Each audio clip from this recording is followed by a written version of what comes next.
Welcome everyone to Comics from the Multiverse, episode 473. I am Peter, and joining me is not Matt. He's doing stuff. He's away somewhere. I don't know where. But Connor's also not here. He couldn't make it. So I present to you Plan C, David. Hi, you may remember me from like 7 episodes ago where I just showed up out of nowhere. Yes. You filled in for me when I was sick, because that was very last minute, relatively speaking. So, but yes. David is back, and he is sick today, amusingly. I am. Yes, but it's not as bad as it was. I feel like I'm on the upswing, but I am at the point where it's at its most disgusting looking and sounding. I know you would like to make a jab at that, Pete, so feel free, but like that's where I'm currently at right now. You look the same as normal. There it is. Thank you. That wasn't a jab.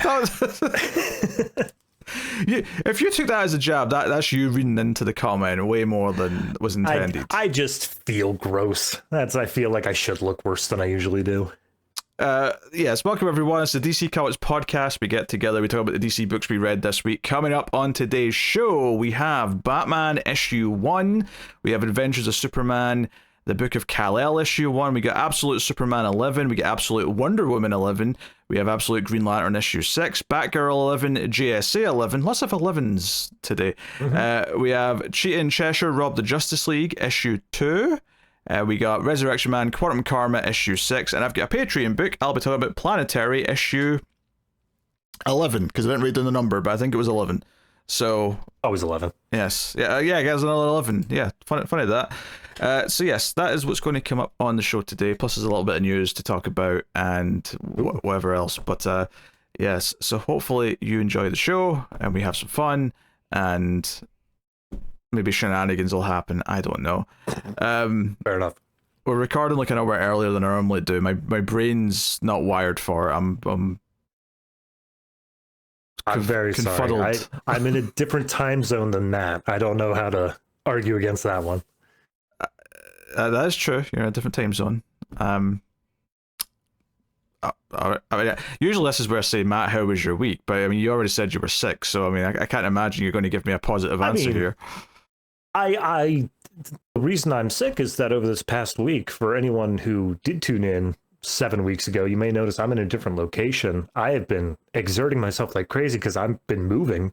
I'm all set up in my new place, and I've already regaled Pete with the absolute joy and wonder that is dealing with Comcast internet. So that's been most of my troubles for the past week.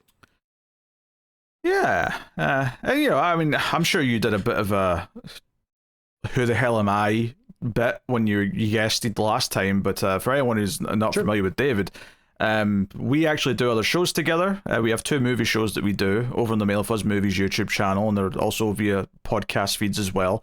One is the Collector's Cut, where we go through franchises and seasons of movies. We're doing 70s thrillers right now. That's the season we're on. And we've got the Atomic Cinema Experiment, which is our sci-fi movie podcast. We do both of those every week. You can go check out those. And, you know, we did Superman season on Collector's Cut, so, you know, we actually reviewed the new Superman movie. Some of you might have went and checked that out, so that may be where you first discovered David. Actually, no, because that was after I was, because we were meant to record that and I was sick. So you'd have guested on this show before that review went out. Aha. Some would call that synergy, but in actuality, it's just absolute shambles in the background. I mean, is a virus spreading to someone else synergy? I don't think it is, but symbiote. No, it's parasitism. I don't know. I got nothing. Yeah. Yes, you're a parasite. I agree, David. Yes. But yes, so yeah, we'll get into things. What was my week like? It was a normal week. I edited things, I watched things, I recorded things. I don't know. Did I do anything else? I've read lots of comics. I mean, I've been reading No Man's Land. I mentioned that last week, and I'm very near the end. I've got like maybe the last little like mini arc left in that before I've wrapped that up. So all right, that's going swimmingly. Also, I read Shredder issue 1, which was from last week's books, but I didn't read it until after the show last week because it's not DC, obviously. Now, I'm normally not someone who, like, you know, because I like the Turtles, but when I see like there's a villain tie-in series or something, I'm usually like, I can't be bothered with that. So I kind of wrote it off when I first saw it. But then I saw who was writing it, and I went, Dan Waters? Oh, I don't mind if I do. Ooh. I guess I will read that. And yeah, that was pretty solid. So. All right, yeah. No, I mean, for anyone who is unaware, I don't mention it often, but I do work in actual like comics distribution. Yeah, that Shredder issue was very popular. Oh, I see. Mm-hmm. Yeah, no, it was pretty solid. But you know, I basically just read it on the strength of Dan Waters' name alone. Mm-hmm. Otherwise, I would not have bothered with it. But yeah, which actually there was a new Turtles issue out this week. I've not read that one yet. I am caught up. Otherwise, though, I just need to read this week's issue. All right. But as per usual, I always leave that till after this show because I've got DC books to get done with and on a schedule. I need to be here on time or an hour earlier, as opposed to all your co-hosts who can just dip in and out as they see fit. Apparently, yeah, apparently I know, slacking a lot of them. Yep. Got to start cracking the whip a bit here. But all right, well, we'll get into the business. We'll start off with the Kindle rankings, the list formerly known as the ComiXology Top 10, everyone's favorite segment of the show. And we'll have a look. So this is just, you know, the order of the books as they're ranked on the store as of right now at the time of recording. And I usually make the co-host guess what number one is. So go on, give me a guess. Well, I'm going to go ahead and say the most obvious pick here is we have a new number one for Batman. So is it Batman number one? You really lucked out on the easiest possible week to guess what number one is, because yes, obviously it's Batman number one. Nailed it. I don't know. Like, obviously, you know, we look at these every week and we see different books from DC or Marvel take that top spot. I don't know if there's any book at Marvel or DC that would ever beat a straight up Batman issue one. No, I'm not talking about, you know, like a Batman miniseries or something else that's got Batman in tail. I'm talking about the main Batman book as a new number one. I don't know if anything beats that. Does an X-Men number one beat it? I'm not sure. I think Batman still wins. I don't know where it is on the Kindle top rankings, but there is a new like X-Men initiative event going on right now. It's something like Age of Revelations, I think. There always is. Yeah, that's what I'm saying, is that it's and it's the same thing with, I think Spider-Man would be the only character who could give Batman a run for his money, but the amount of reboots and new number ones across Marvel's titles, and this is only, I think, the fourth Batman number one, if I'm remembering. This is volume 4. This is indeed volume 4, yeah, because volume 1 went all the way up to 2011, and then it was New 52, then Rebirth, and then this one. So the Rebirth book obviously went up to, well, technically there's still 2 issues of that left because of the delays on the Loeb Hattush issues. Hattush. But it's kind of nuts. If anything, and like, I kind of get why they've renumbered it. I guess we're in that era now. But part of me is also like, you know what? It's kind of cool that Nightwing hasn't renumbered for Dan Waters and it's still going, you know, up into the hundreds. And you know, Batman could have hit a second 200 and just you know, under a couple of years time, if that. I do think this might be a little bit of marketing where I don't know what we're currently at in legacy numbering because it's not on. Oh, I can tell you later. I've got them all. I've got it written down. Don't you worry. But I do wonder if this is the sort of thing where we're rebooting to a number one just to get that bump right now, and then we're going to do a legacy renumbering before we get to 1,000. So we can get that double bump.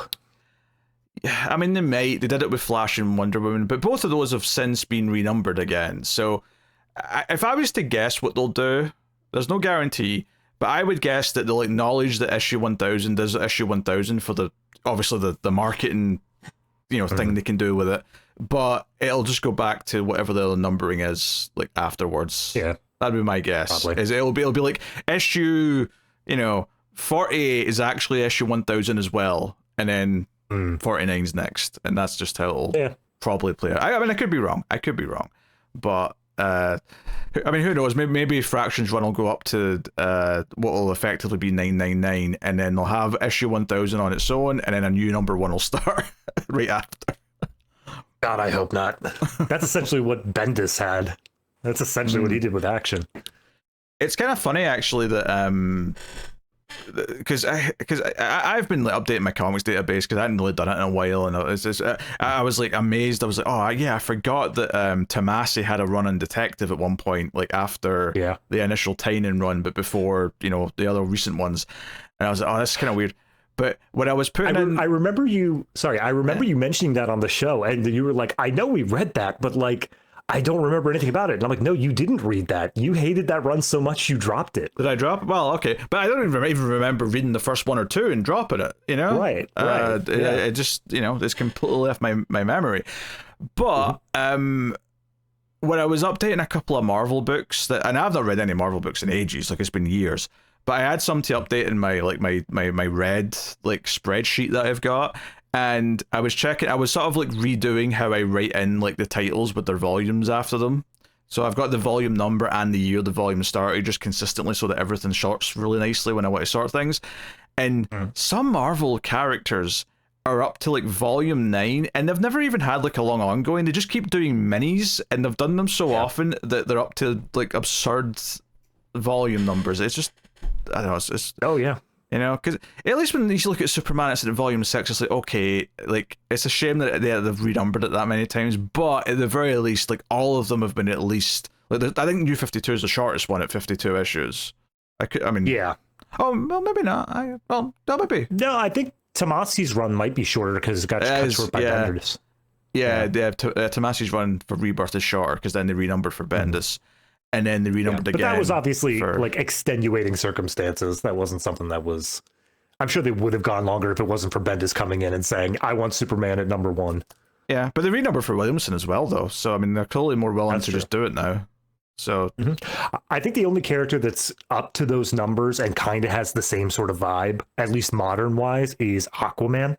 He is currently on volume 9, and I feel like in recent years, it is sort of a thing where... maybe you'll get a good writer who can get it out to like 50 issues or whatever, but it feels like they're willing to go back to number 1 a lot more frequently. Yeah. I mean, the Rebirth run, had a good 50. Actually, I might have been 60 plus issues by the time DeConnick was done because she was at the end of the book's lifespan. But that was a fairly meaty run. So. Anyway, back to this top 10. Batman's number 1. Yes. Number 2 is Absolute Superman. Number 3 is Absolute Green Lantern. Number 4 is Amazing Spider-Man. 5 is Imperial War Exiles, issue 1. Whatever that is.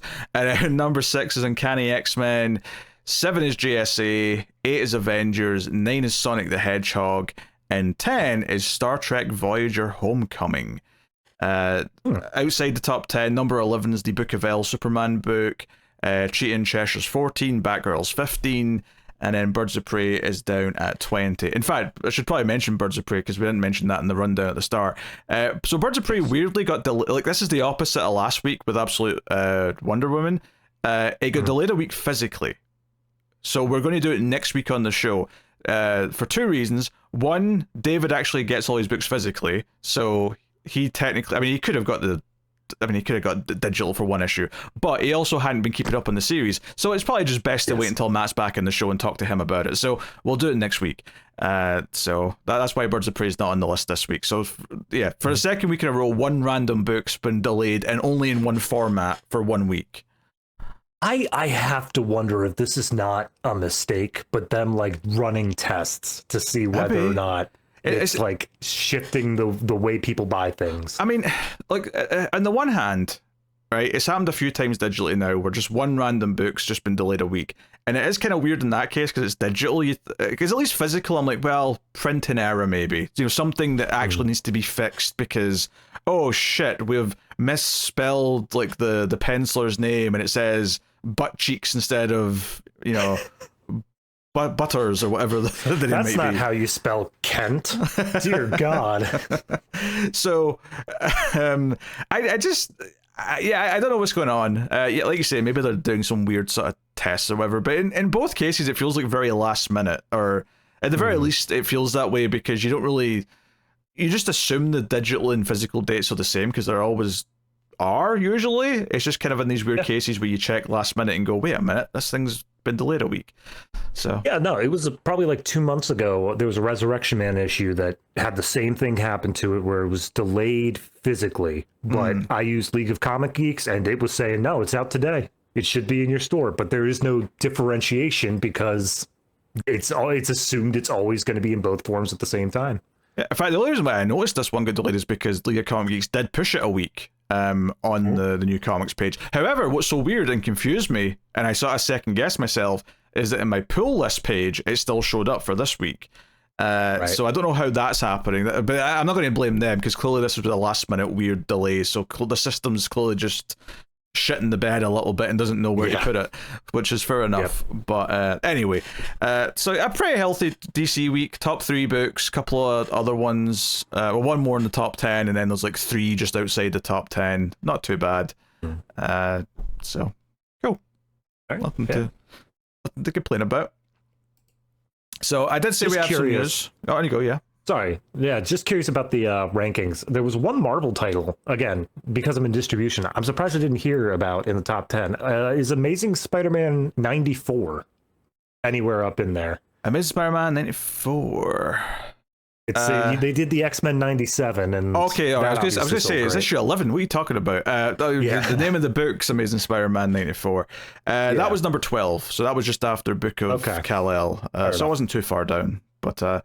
I was going to say, because that one's been giving me crazy issues at work, and I'm surprised that was not something that's been there. It's funny, because we always talk about how Poison Ivy rate's really low digitally, but clearly it's selling physically, because it's been going for ages. And we always joke that the variant covers are selling to all the perverts. So that's maybe just as the type of book that the physical sickos are more excited about. Yeah, there were a billion variant covers. I'm sure that's what everyone was going out and buying physical copies of. That makes sense. So we have a couple of bits of news. I'll start with the more directly comic book related thing first. And that is just that DC announced their New York Comic Con schedule and plans, which is not like a super big thing, but I'll just mention the 5 things I've got listed here. There's 2 things here that are likely to announce some books, and these are the days to sort of keep in mind. So on October 9th, for New York Comic Con, we've got Vertical We're Back, which is DC's legendary imprint, unveils its new ongoing slate. So that's outright telling you Vertical books are getting announced at that panel. So worth keeping an eye on that. October 10th, there's the Gotham City panel, top creators from future Batman titles, blah blah blah. Makes sense. October 10th also got Jim Lee and Friends, which is the DC publisher, and CCO shares, reveals, and chats with special guests. So maybe new books announced there.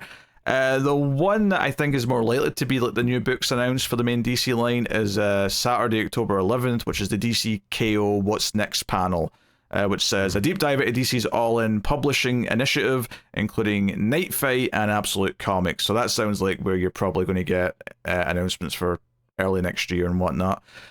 But and then October 11th also has Batfam sneak peek and a Q&A. So that's a new animated series they're showing the first episode of. Oh, okay. So yeah, I like that Jim Lee panel almost certainly delayed the next issue of Fatouche by a week. Like, there's no way that didn't happen. Well, it was a bit of art that he did that came out this week, which leads us into our second news item. So yeah, some movie news. We have a title for the follow-up to Superman. We also have a release day.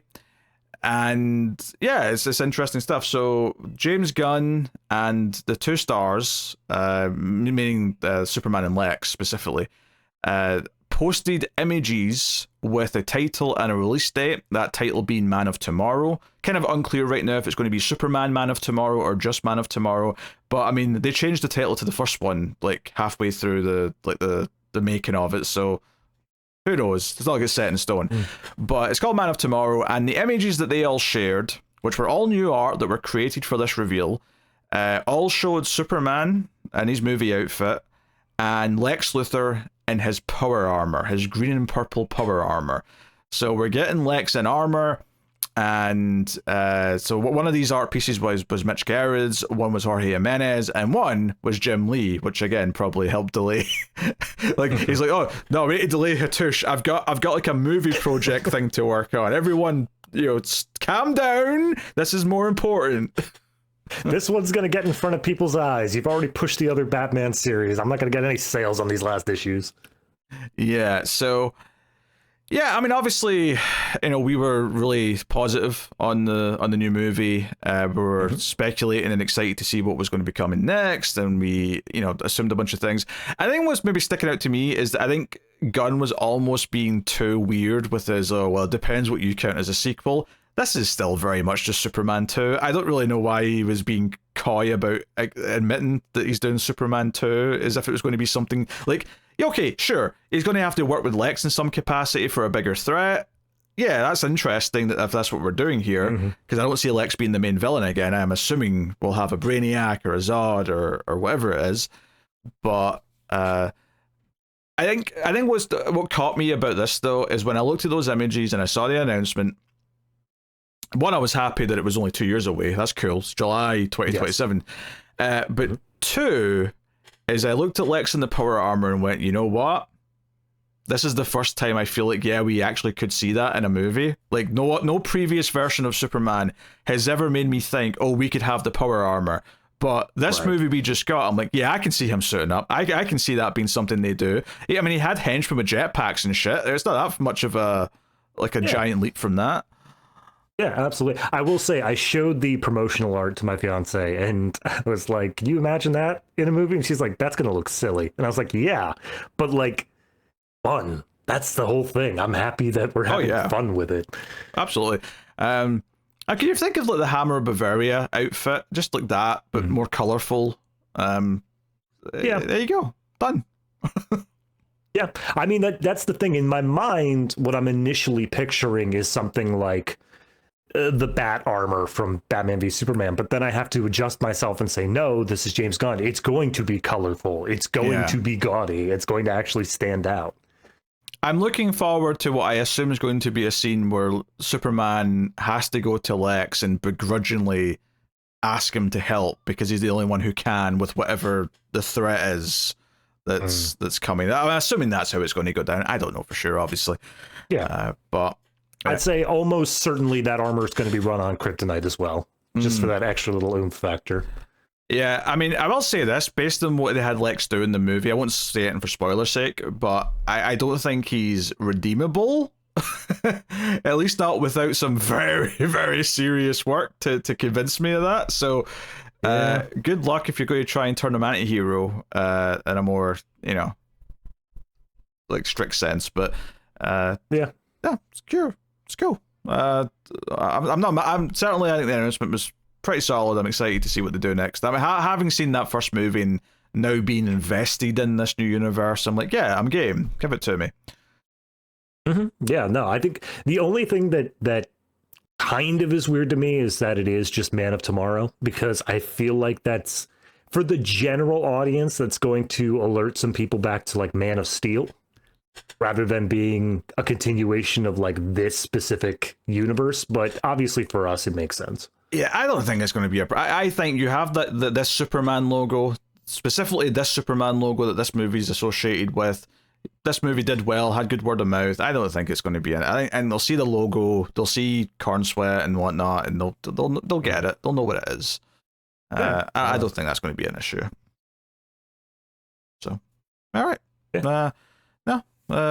Good stuff. Looking forward to that. There's actually a couple of dates that DC have got kind of like bookmarked in 2027 that are yet to be announced. There's like one in May 2027, so it might not end up happening. Maybe whatever it was going to be will get moved, but there's potentially other things for them to announce and say, hey, this is coming as well in 2027. Yeah, I do kind of hope. I mean, obviously, if we have like TV projects, we've got Lanterns, we've got Mr. Miracle and stuff like that. That can come out pretty much whenever. But I do kind of hope that they took a note from Marvel post COVID, and they understand that people can only really handle 1, maybe 2 movies a year. Like, we can't flood the system that much. Oh yeah, learn from their mistakes, I think, is what you're really getting at. Right. Yeah. No, I don't think it's going to be, because even next year we've got 2 movies, but one's like a weird little horror, like small project. It's not like the next big, super tentpole release. So curious to see what they've got in mind. I do like, though, that they've announced a sequel to like the movie so soon, because part of the worry, and this is a problem that Marvel have had recently as well, is that if a movie does come out and like gains a following, it's like, well, you can't have a sequel to that for like 8 years because we've got all these other movies that we've got in production first, and we're not going to, speed up for the sequel. Like, I mean, I didn't really like the movie that much, but I know some people are like still like, where's Shang-Chi 2? Like, the movie came out in like 2020 or whatever it was. Where is it? And it's like not even announced. There's not even like a roadmap to it. Yeah, it's the problem of you plan so far in advance, but you also have to hedge your bets. So you can't put into production something until you see the returns, but then that production can't happen until you're done with the current phase. So hopefully they keep this kind of open where, like, if we have a movie come out and it's successful, it's a hit, and people like it, we can kind of, we can have a second one in a couple of years, regardless of what other things we were also doing. So, no. All right. Well, there you go. That is the news this week. Couple of interesting things. And then we got books to talk about, so we will get into that. Also, I should just mention before we start the books as well, because it is the first episode of a new month, the Patreon vote for the Patron's Choice this month. It was very close between 2 of the options. Not a lot of votes for Godzilla versus Kong versus Justice League, but it was tight between Batgirl issue 2 and Court issue 1, but Court did win in the end. So next week that comes out, me and Matt will be talking about that because that won the vote. So all right. So look forward to that. There'll be a vote up in Patreon towards the end of the month for next month's Patreon choice. So if you're a patron, keep an eye out for it. But there you go. So, Batman issue 1, legacy number 929, Matt Fraction rating with Jorge Jiménez on the R. So yeah, you lucked out, David, and coming into a week with a big new number 1 to talk about. It's so funny. And Matt did send some thoughts on a few of these. He didn't get to all of them, but I've got a little bit from him. So we'll get to that later too. If this happened to have been a week with Hattush, I am just going to straight up tell you, I would not have back read to the beginning of Hattush. Like, I was not going to go through that. So I'm very happy that I got this one. You've not been keeping up with Hattush? I have no connection with Hattush. I haven't even read Hawunch. Hawunch. Okay, very good. Yeah, okay, all right. Where do we start? Yeah, so obviously, new run, new creative team, new number 1 even. It's always fun to see a creator's sort of world, what their feel is going to be like for this new run. And I think I was mostly quite pleased with this. Even one little concern I had early on was very quickly addressed within a few pages. They kind of did something that was like, okay, I can kind of see what he's doing here now, rather than just being like, oh, is he just got Batman saying something that feels wildly out of character? No, they were kind of dealing with this idea that he's got these new doubts that he's kind of wrestling with in his mind, and we'll get to that. But it's establishing the status quo here, but we'd kind of set up previously in other stuff that Gordon was going to just get a job as like a regular cop because he can't be commissioner again.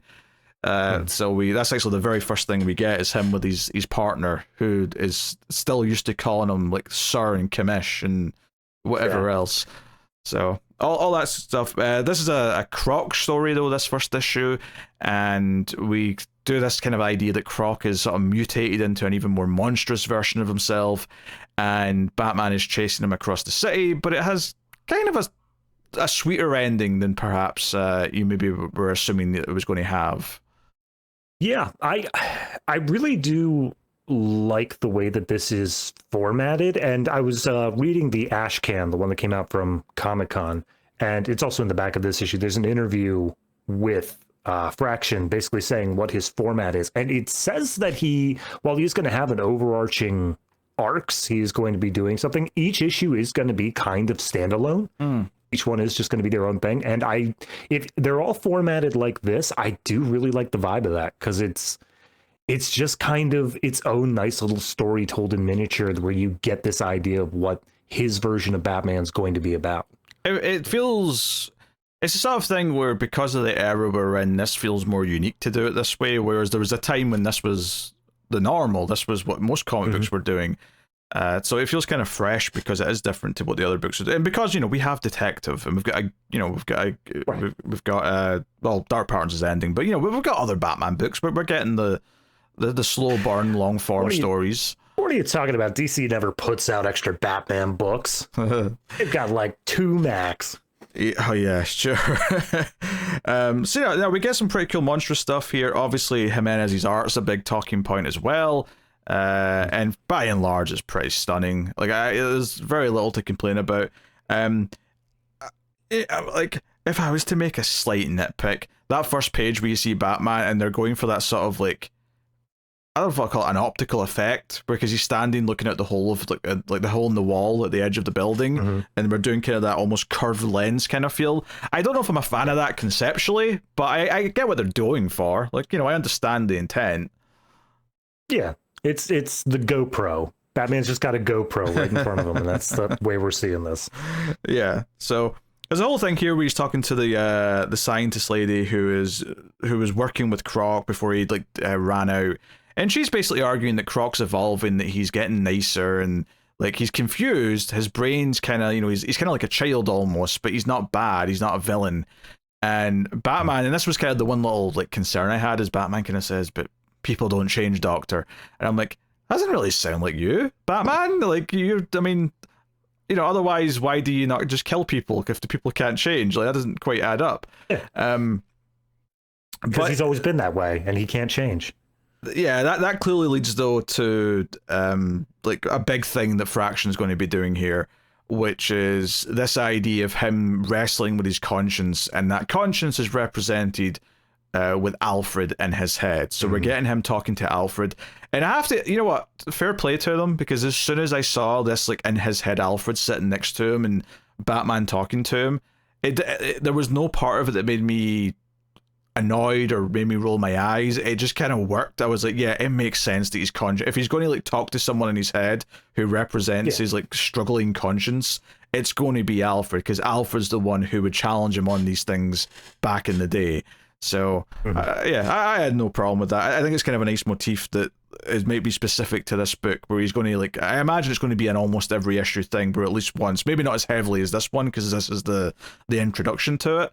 But I suspect that this is going to be an ongoing thing in Fraction's run, is this, and except for the big moment like late in the run where he stops seeing him because he's reached like I don't know, content. He'll have like solved his issue, and it'll be a big moment when he's not there anymore. Well, I also do like the way that they phrase it here, where it doesn't feel like it's 100% a grief thing. Like there's this. I feel like the previous runs have kind of moved through that. Like, yes, he's dead. We've come to terms with that, whatever. And he's still sad about the fact that Alfred's gone, but it's a lot more of this thing of he's using him as the conscience, like you said, and not so much oh God, what would I do without you, Alfred? I can't possibly be Batman without you on my shoulder the whole time. It's just this representation of what's already inside of him. Yeah, this is not about missing Alfred still. I mean, obviously it does, but this is not like back when after he just died, where everyone was kind of talking about Alfred in that way. This is more, no, it makes sense that this is what represents this in his head. That because Alfred's not there to have these conversations with him anymore, he has these debates with himself. So, this whole idea, do people really change? And like, which one do I actually think is scarier? That they do change or they can't change? Like, that's kind of the idea that we're setting up here. And in this book, there you go. I think that's, if we're looking at this the same sort of way as like, Tom King's run, the first issue is kind of just the mission statement. It is the thing where we're laying out what it is that's going there. I think this idea of what scares Batman more, the idea that people can or can't change, is probably the mission statement. It's this idea of if people can't change, then that is kind of scary to him, because it's showing that he's unable to move on. He's unable to change from the scared little boy in the alley. He's just constantly going to be this same version of Batman. But I think what Fraction's going to show is, and what's shown even in this issue, is that there is the ability for change. And we're going to see, as previous writers have also done, but we're going to see this evolution of Batman moving on and becoming something more, and becoming something. I think we're kind of moving out of the phase of Batman being Frank Miller's Dark Knight, and we're moving more into a Silver Age-ish sort of, like, he is able to have fun, he's able to be happy in a way, you know? That was 1986, David. You threw that out there so casually, and I'm like, that was before I was born. It's been almost 40 years. But the industry hasn't moved on. The industry is like, no, he's grim and gritty, and he hates everybody, and justice above all, and he's not allowed to have fun with anything ever. Yeah, I mean, to be fair, I don't think most Batman is actually like the Dark Knight Returns Batman. Like, Dark Knight Returns is still way more extreme. That's the epitome. But, like, even if you look back as early as, like, the Tom King run, I think that was a major factor in the way he was behaving, is this idea of, like, no, it's the mission is all, and, like, death or nothing else, and then he has to move past that. I think we're finally at that tipping point where it's, okay, he's out of that mindset. Can he just go back to being, like, the head of the Bat family, like someone who is able to enjoy himself a little bit? Yeah, I mean, you say that, but, like, most of the Bat family came after that, though.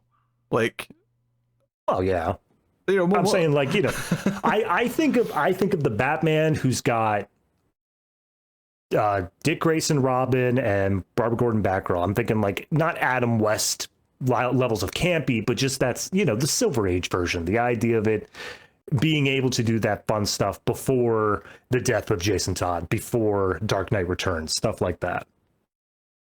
I mean, we'll see. I still think there's going to be darkness in this. Like, I don't think it's going to be devoid of that. Oh yeah. Clearly, it's got a heart. Clearly, the way this story goes, ultimately by the end, there's a little side detour where Batman saves a couple ladies in the park who are being mugged by this gang of colorful characters, and he steps in. There's a whole thing here with the butterfly is a metaphor, which we're still talking about here, but he leaves the car to sort of protect them, and goes about investigating, and we still have this idea of, like, the ghostly Alfred in his head, kind of like commenting, and he's like, oh, Alfred, how I've missed that dry wit. But, you know, he goes into the what was this building again? Was it the gardens, like a botanical gardens? Yeah, it's the Natural History Museum, but they have like a butterfly exhibit there. That's the one. So he goes in, and he basically has the shock gloves from the Arkham video games. He turns them on. We get this, it's not quite a full page spread, but it's almost a full page spread of him lighting these up. So we get this, you know, blue glow, coloring's very nice, and full on Monster Croc with extra teeth, extra jaggy bits all over his arms, is ready to go. But Batman does not fight. That is not what we do here. We de-escalate instead. You know, Croc is indeed a bit more like a child. Croc basically just asks him to leave. He's like, you bad, you go. And then Batman looks up at the giant T-Rex that they've got in the museum and says, oh, I had one like that in my home. And basically sits down with Croc, like, takes the cowl off and sits down with them. And it made me go, wait, does Croc know who Batman is? And then I thought, oh, is he just doing this because Croc's like a child now and it won't matter? Yeah, he's not going to care. Yeah. But he sits down and calls him buddy and sort of acts nice with him. He sort of, like, plays not a parent, but like an adult. He's like, no, I'm going to sit down and make this kid feel at ease, because that's what this situation calls for. It doesn't call for me beating him to a pulp with my fancy electric gloves. It calls for compassion. So it's kind of this nice, like, sweet moment. And as far as mission statements go, if this is the mission statement, is like, okay, Batman's going to try and do some things a little bit differently if he can, and maybe reconnect with his human side a little bit more, then I think that's a pretty good mission statement. And I say this is someone who, like, my history with Matt Fraction is basically one book, and that is his Hawkeye book, which is very good. And any other Matt Fraction book I tried like one issue of and didn't really like that much. I don't think there's a ton of them that I've tried, but all the ones that I did try other than that Hawkeye book, I didn't like. This was solid though. I had no issues. Yeah, no, it doesn't feel like it's doing anything too big. It's not like, saying, oh, I'm going to bust down the doors on everything is Batman. Like, it's taking a very reserved approach here. It's not even like Croc has changed that ridiculously. It's not like we're getting the absolute version of Croc or anything in this issue. It's some more jagged changes and whatnot, but it's played into the story of how he sees himself as big and mean and scary, and how that influences him to act big and mean and scary, and how it's like this fulfilling cycle. And the doctors come in and they say, no, we can break that. We can just go back, we'll get you treatment. You made a bad choice, but it doesn't make you a bad person. And I think that, again, my idea of it going back to like Silver Age, I think that's kind of the parallel there, is that Batman is viewed as this big, mean, scary thing. It is this thing that strikes fear into the hearts of criminals. And I think it's something where Batman might be looking internally and saying, is that really who I want to be? Is that something like, yes, that may be what Batman should be, but is that who I want to be within Batman? And it's influencing some of the choices he may end up making. Yeah, I mean, it's kind of spelled out a little bit where Croc says, who helps? I'm going with these doctors, who helps you? He says it in a much more like kiddie way. And Batman says, oh, my head is okay, Wayland, I don't need help. And he just goes, if you say so, and hands him a toy dinosaur, and it's kind of like to replace the one that he doesn't have anymore from the cave. And he's sort of left standing there. It's the idea that Croc is sort of looking at him the same way that he looks at himself, is thinking of himself as a bad monster. And that maybe Batman has to like work out, in what ways am I not a bad monster, or am I? Like, do I have to sort of wrestle with that? So, he puts this little toy dinosaur in a case back at one of the main cave underneath the Pennyworth Manor, which, to be honest, this was set up. I remember this being set up, this Pennyworth Manor, and then it feels like they've really not done anything with it since they set it up at the end of King's Run. Was it at the end of King's Run? Was it the end of King's Run? Maybe it was in a Tynan. I don't know. It was the end of one of the runs, but it wasn't it wasn't Zarsky. I don't think. I think it was before Zarsky. I could be wrong though. But I think he lost all of his money in. I want to say that was Tynan's run. That was towards the end of that. That was after Joker War. So I'd imagine it would have to be around there. It may have been that. Maybe it was in the middle of Zarsky's run, but it's been a while. It wasn't like the end of Zarsky's run anyway. It was definitely because I remember the issue where he sort of shows them all and says it's Pennyworth Manor. And I feel like we've barely seen it since then. Right. So I actually kind of like... So this is the thing, for everything else we've been saying about this feeling fresh and different, this is not like we're shitting all over continuity and we're going to ignore anything that's been set up. Like, Vandal Savage is the commissioner of police right now. That is well within what's been happening in Gotham in recent times. And clearly Fraction's going to use that. He has a scene with Savage where he's talking about, getting Batman eventually. We have the Pennyworth Manor here. Like, everything is very much in the continuity of what's been going on. So, because sometimes when you get a new team on a book, it kind of feels like they're like, okay, they're not going to contradict anything, but a bunch of stuff's not going to get mentioned ever again. Yeah, all those characters that came around in the last arc, and they all rallied to help whoever the hero was in that book. They all magically got on a bus and went away, never to be seen again. Yeah, so the issue ends with Batman getting a call from what turns out to be Tim Drake on the last page, who is in a kerfuffle because he's taken down like a mugger or something. That's what it looks like, and there's cops behind him holding him at gunpoint. It sounds like Savage's whole, we're not going to put up with these vigilantes anymore. I'm ordering you to take care of them. Is coming up. I do think that's going to be another one of the, maybe not mission statements, but a theme that's going to be dealt with here is when we get Vandal Savage's scene, he is showing off a new tactical unit agent, tactical urban combat officers, he calls them. And it's basically just SWAT team with bigger guns and more armor and stuff like that. It also specifically tells the police, like, hey, if you see like a vigilante or a superpowered individual, you call in this team, you're not to engage. So that's, I think, another key plot point there. Yeah, but he specifically is deploying this of they're searching the city for Croc because he's a threat, he's big, he's out there. And obviously, as we get by the end of the issue, what ends up taking Croc back in is sitting down and talking and taking the more peaceful action. I think we may be getting one of those how much force is necessary sort of things, especially with modern culture and like current police sentiment and stuff like that. I think the idea of him coming in and saying maybe punching isn't always the best option is going to be a bigger thing for Fraction's run. Sure. I'm sure you'll have plenty of people to punch as well, but I can see that's been a big theme of this. So no, Tim has kind of a new outfit. At least it looks new to me at the end.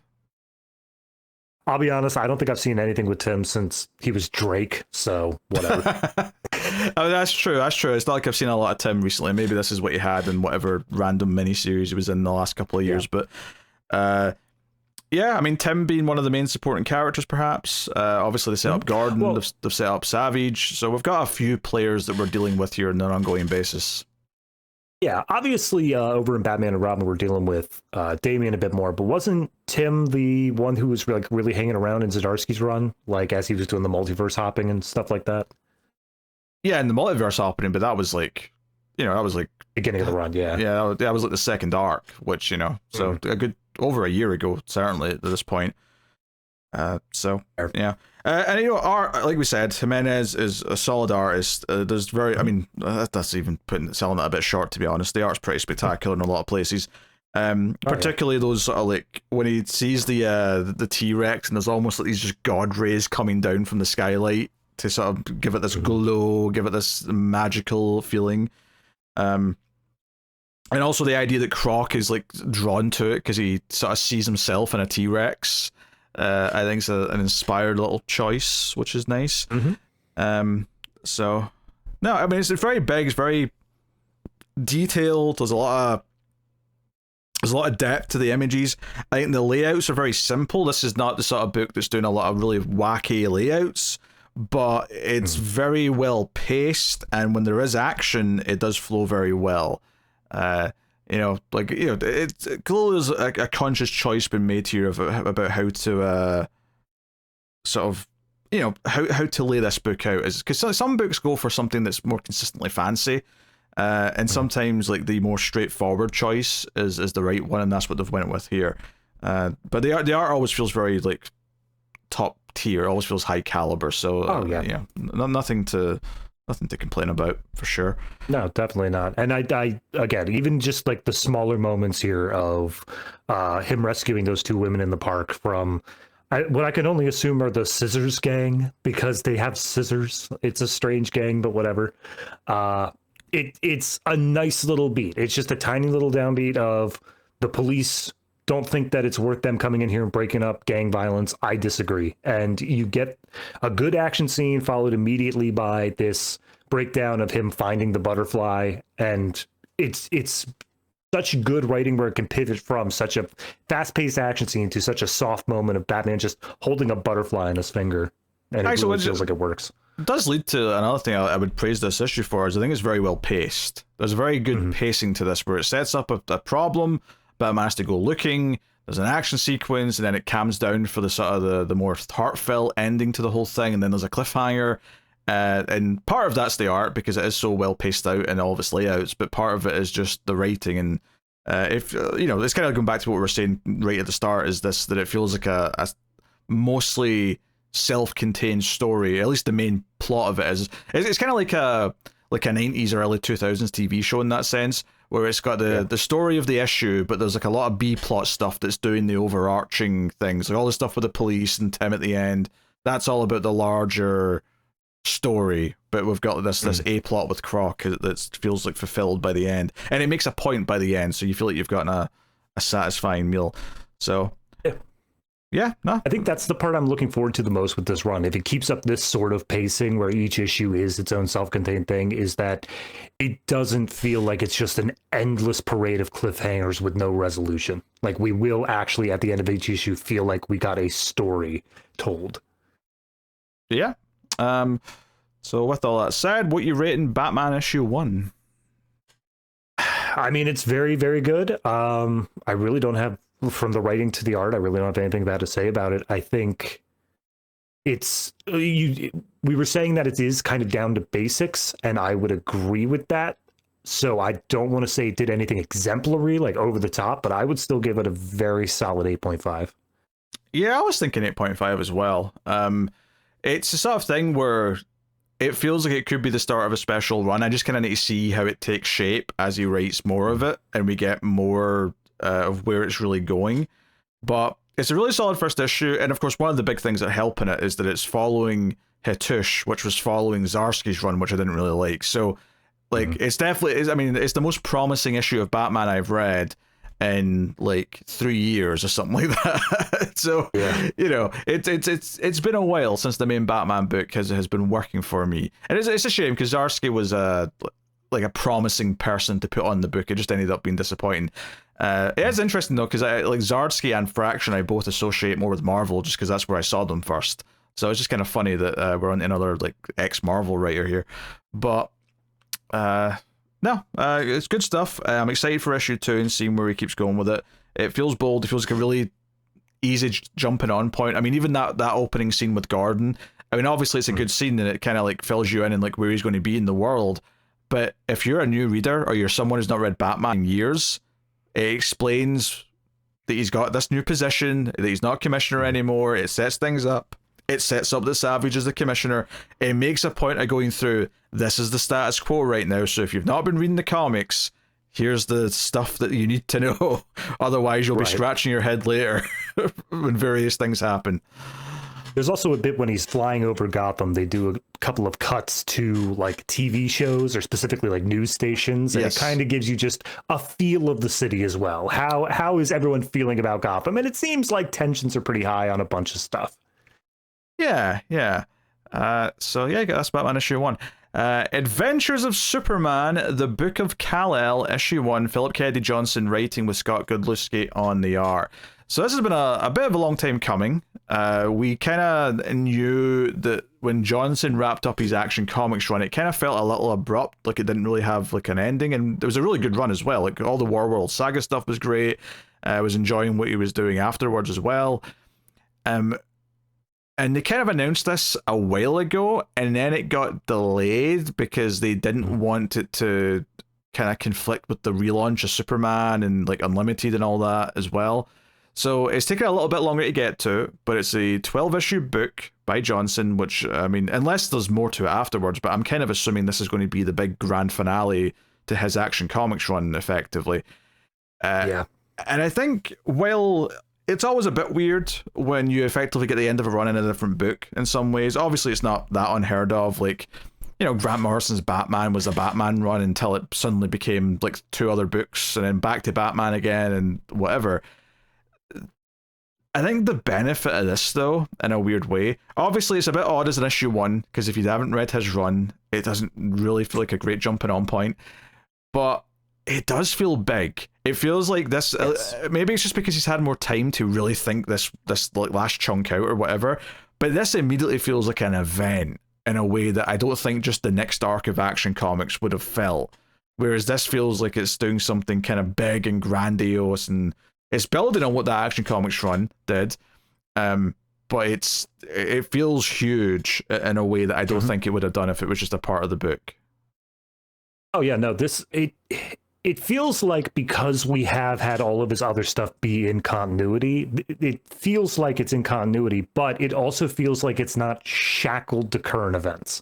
It feels like they were saying, look, we're delaying this so that you don't have to deal with whatever we're doing for the Superman movie or anything. You can just go nuts with whatever you want your story to be. And just to clarify what you said there, this is in continuity still. This is not a continuity story, just to be clear. Oh, yeah. Yeah, no, but I'm just saying, like, it doesn't feel like it's something that is completely standalone. It feels like it is building off of the rest of the history or whatever. And so that's why it feels like it's in continuity, but it's something that is essentially, if you had told me this was the summer Superman event, I'd believe you. If this was going to be like tie-ins over in like Supergirl, over in whatever else, I would absolutely believe you that this is the big thing going on. It feels big enough, and it's almost one of these weird things where even just kind of like Doomsday Clock in some ways, where it's like, oh, the mainline books for whatever reason are going to go in kind of this slightly different direction, but you still wanted this conclusion to what was promised, so here it is, and that was great on its own.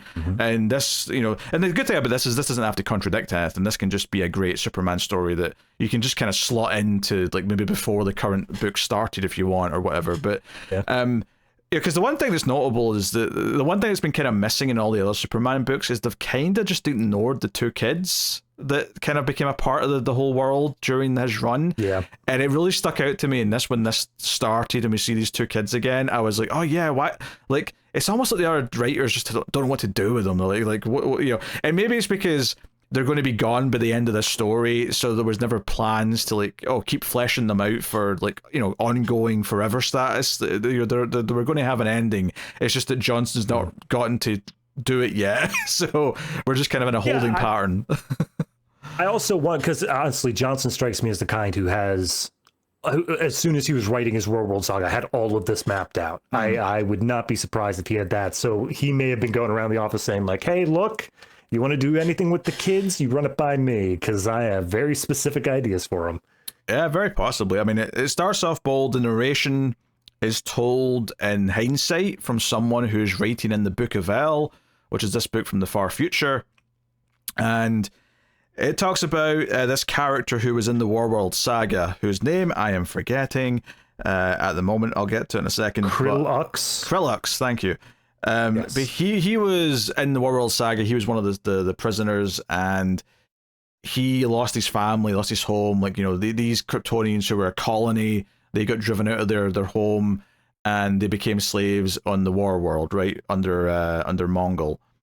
And this basically turns him into the villain. He is the villain, at least from what we can tell right now. He is the villain of this story, because he has gotten some more of this power, more of this Ulgrin stuff, because apparently there's 7 pieces of Ulgrin, right? There was the Will of Ulgrin, there's the whatever of Ulgrin, but there's 7 of them, and he's collected some. And the big 2-page reveal earlier on, when he's claiming all this stuff, and then you get the 2-page spread of, like, oh, this is like a celestial being he's claiming. This is not just something else. So it feels big, feels grandiose. There's a lot of 2-page layouts and 2-page spreads in this issue. It's really thick with those. But, it's a big tease, and we go to the farm, and Clark's there with the 2 kids, Lois is there, Man, Pat Kent are there, John's there as well. So the whole family's basically hanging out on the farm, doing various things. I always appreciate in a big story like this, you get like at least a few pages of cam before, like, things kick off, where, we get, they have a little heart-to-heart with each other. There's some nice Lois and Clark stuff. Probably the most heartwarming thing they do here is the little flashes to when Jonathan Kent was saying stuff when Clark was a kid, and Clark saying the exact same stuff to the young kids now. So simple stuff, but pulling on the heartstrings all the same. Cycle of life and all that. It's a very easy way to, for anybody who is just jumping onto this, who doesn't know the world stuff, give you the exact relationship here of how Superman is related to these kids.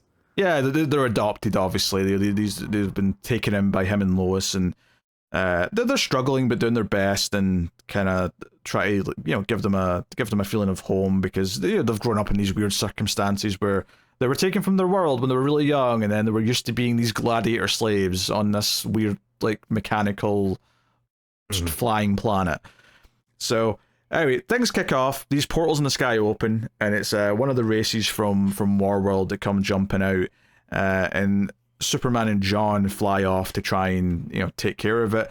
Superman is disturbed that the Justice League's not responding to his call, and no one's kind of reacting, and he's not sure why.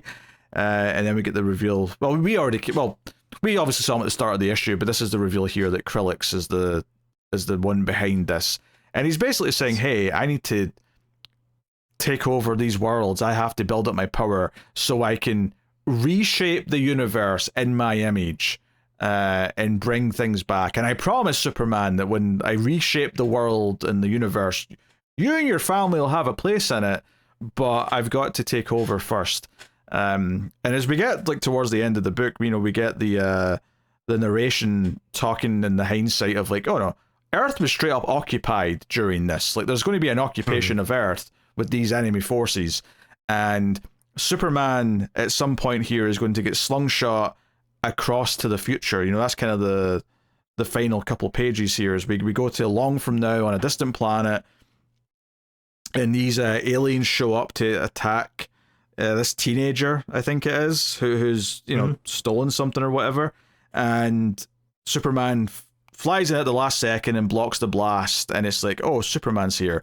And so we're doing kind of not quite a Legion style story, but some sort of story where he has been slungshot to the future, where his descendants and a long line of descendants have been going through all the various generations, which is something that Johnson had set up even before he got to Warworld. He'd set up this idea of the line of L's going all the way down to the future.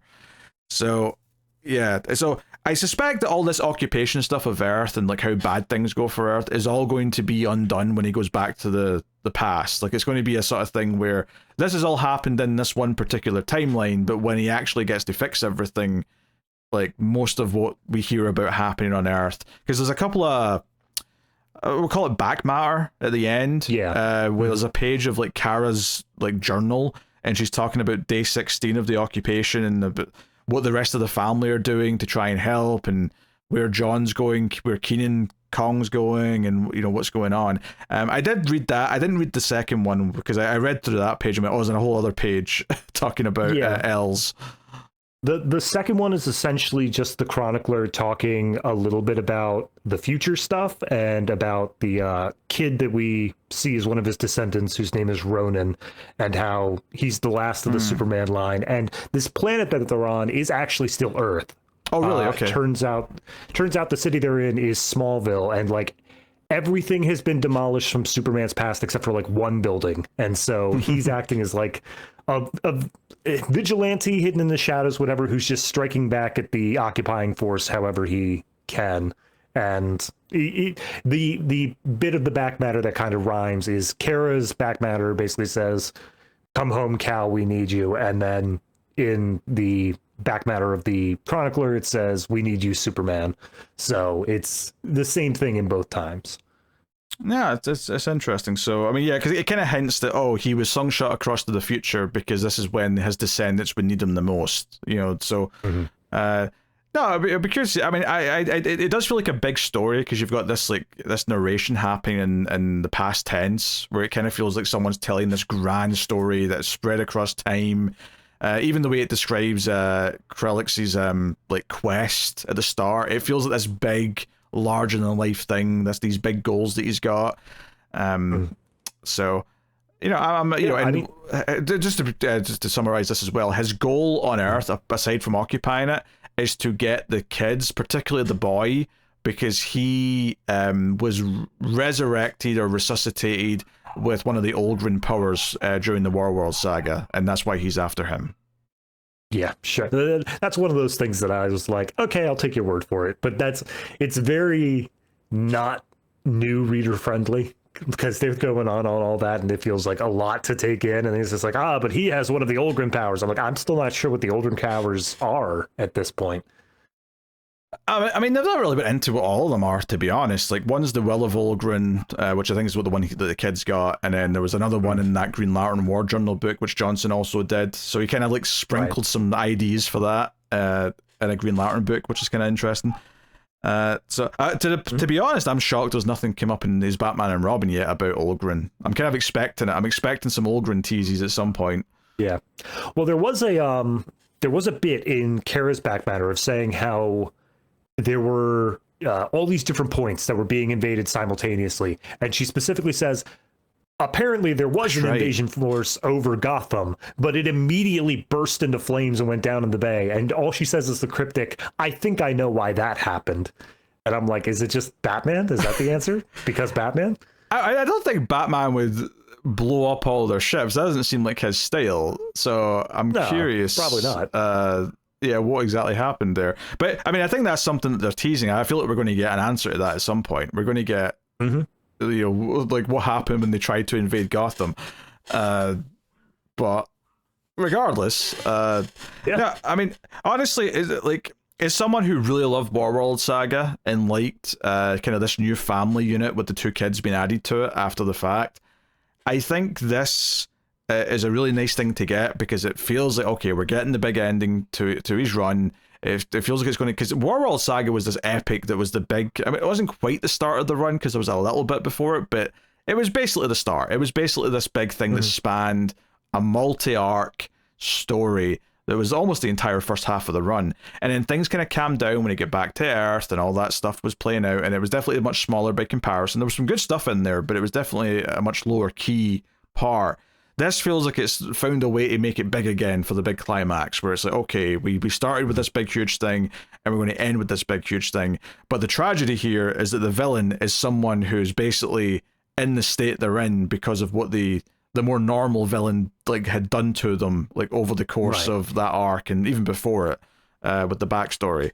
So this is like a villain who was created through the tragedy of everything that happened with his time on Warworld and what happened to him before Warworld.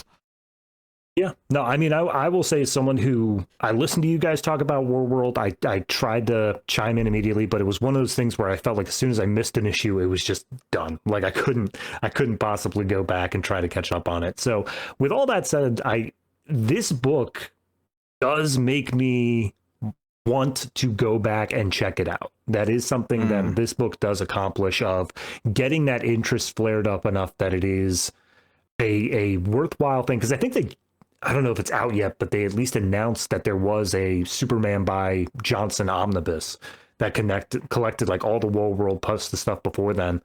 I think it might even have his Future State issue, which is obviously tied into all this future House of L stuff as well.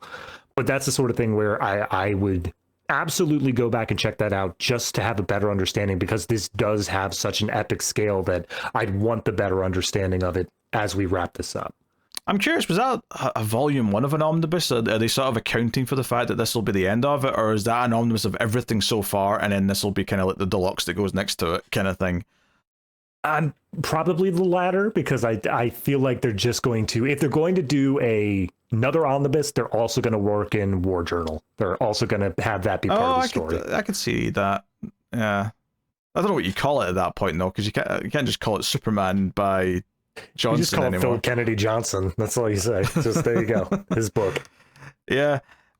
So no, I was quite pleased with this. It does feel quite big. It feels epic, and it's working in stuff that he'd been seeding all the way back at the start of his run with this line of L's, and then all the stuff that feels like good fallout from the Warworld saga, where like the experience of being on that Warworld ship and like being a gladiator by force and having that drummed into you, it still has an effect on these kids. It still has an effect on this character who's become the villain. Like, it feels like nothing's making it feel cheap. It doesn't feel like we're just bringing it up for the sake of, hey, let's reference that thing because it did quite well back at the start of the run. No, it's like, no, this thing should have a lasting effect. This should be traumatizing to these characters, and we're still dealing with the cycle of like what happens when you put like a civilization through this, right? Like the effects are felt for decades, for generations even. So well, I think that's part of what the future stuff is as well, is that we're going to have this idea of they were under occupation for, as we see in the back matter, it's almost 1,000 years that they've been under occupation. And how does that break down the humanity's level of like, oh, Superman, that guy who abandoned us, whatever. Yeah, because that's actually one of the things Kara's getting at is like, I don't know where you went, Superman, but Kal, please come back. Where are you? Yeah, and she's only saying that she lists off, that's like day 30 or something like that of occupation. Yeah. And then the Chronicler picks up 1,000 years later. So yeah, so hence why, I'm pretty sure this will, like, the timeline will be fixed when he gets back somehow.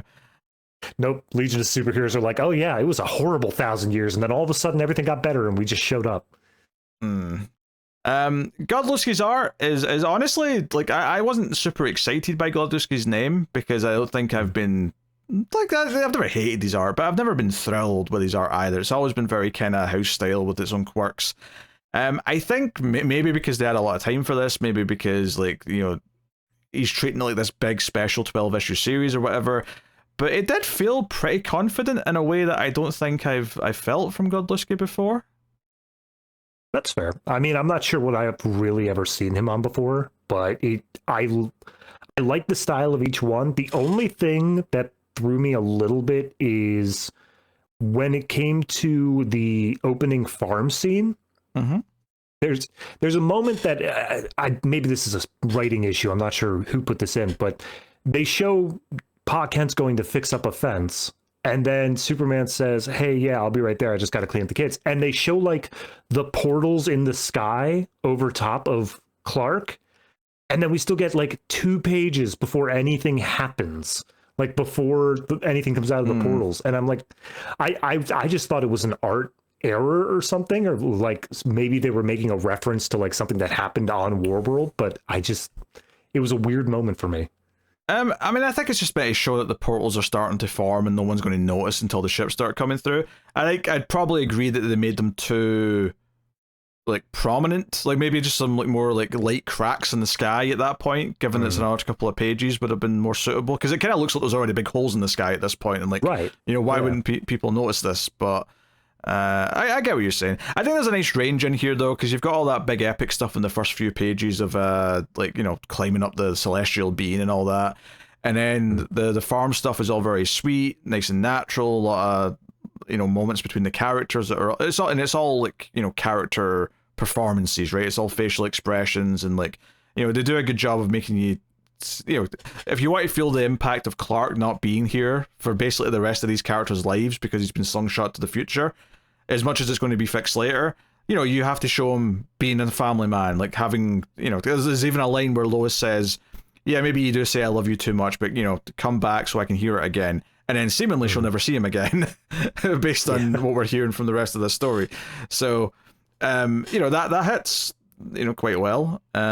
So yeah, no, honestly, like it's not as good as say Jiménez was in Batman. Like I still don't think it's as great as that, but I think this felt like Godlewski leveling up a little bit to me. Like it felt like, oh, this was just a little bit more like solid throughout, where I don't really have many complaints. That portals in the sky thing almost just feels like a miscommunication, where it was like, yeah, hint in the sky that the portals are about to open and he's taking it too far, or whatever it might be. Maybe it's on the wrong panel, maybe the portals were meant to be teased like a page later, I don't know, but regardless, it's like the only real nitpick I would have, and generally quite pleased. Yeah, no, I mean, obviously Johnson has had a lot of artists that he's worked with over all the series. I think Godlewski has at least proven over this issue that he has earned the right to come back here for the finale. He's come back and he's saying, I can draw this, I can make it work. And I don't really have any faults in terms of how he's representing Superman, how he's differentiating all the characters. I think I maybe got a little bit tossed up on the difference between the kids, but I think that's kind of the point. I think they're supposed to be twins who are hard to differentiate. So yeah, they got really similar hair, and I'm still like, it took a long time to remember that Ozul's the boy and Otho's the girl, but me and Matt took ages to remember which one was which. So I did really like though that like they say to the kids, go and like help keep the family safe, right? I kind of like though that John by default's coming with them. It's like, no, John's like at the age now where no, he's coming to help with the Superman business. I like that little Superman. Detail. I mean, technically he is a Superman, yes, but I like that detail, even though he still kind of feels like an older teen to me, in these like scenes where he's with everyone. But yeah, there's a bit when he's doing a crossword with Ma Kent. And I guess the phrase is like a dance or whatever. And like this dude, he's throwing out moonwalk as an answer. And she's like, no, it needs to end in an E. And then he says jitterbug. And I'm like, that's just a completely different number of letters. Do you know how to do a crossword, kid? Yeah. So I'm also realizing I didn't do Matt's thoughts on Batman, but I'll do like a Matt section at the end of the show. Rather than try to remember with each issue, I'll just I'll do a Matt summary at the end. Gotcha. So, anywho, yeah, I mean, I was expecting to like this because I've loved Johnson's Action Comics run, and it feels like it is building up to be its big climax. I'm just really curious what the issue 2 issue is going to actually play like now, because obviously we have this big ending here where he's went to somewhere else.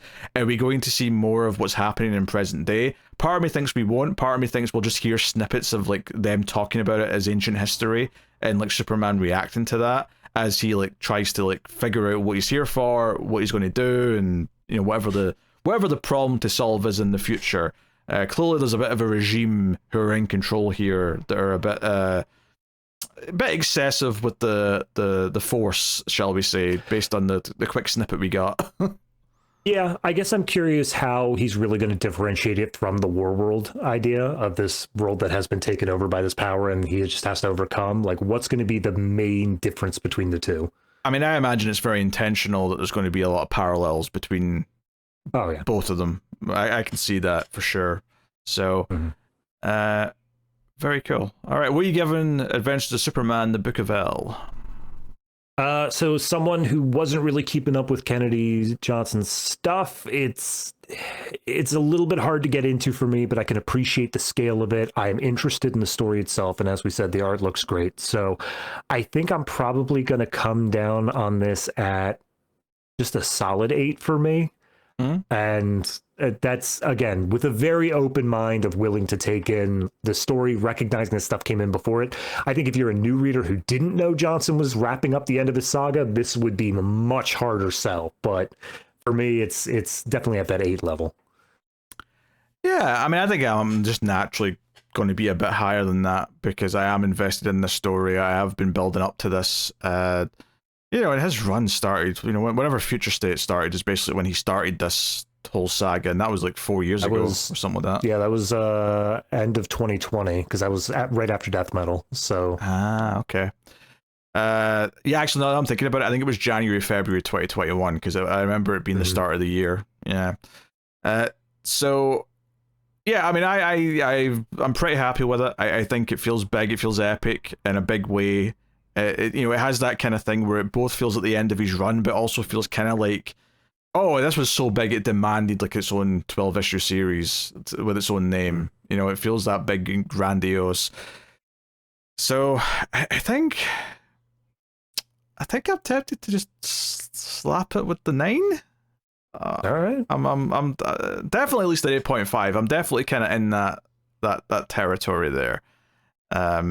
You know, obviously, yeah, like there was some phenomenal art during the War World stuff, and part of me is like, oh, but what if we had some of those artists back? I want to say it was Fornes who was doing art. Maybe I'm misremembering that, but it was someone. I'm not sure. Like that. Anyway, no, very, very good stuff. I think people who enjoyed his run are going to be happy with this, at least so far. We'll see how it plays out now that we're in this new status quo for what I assume is going to be the bulk of the series. But cool. All right, Absolute Superman, issue 11, Jason Aaron writing with Carmine D. Giandomenico on the art.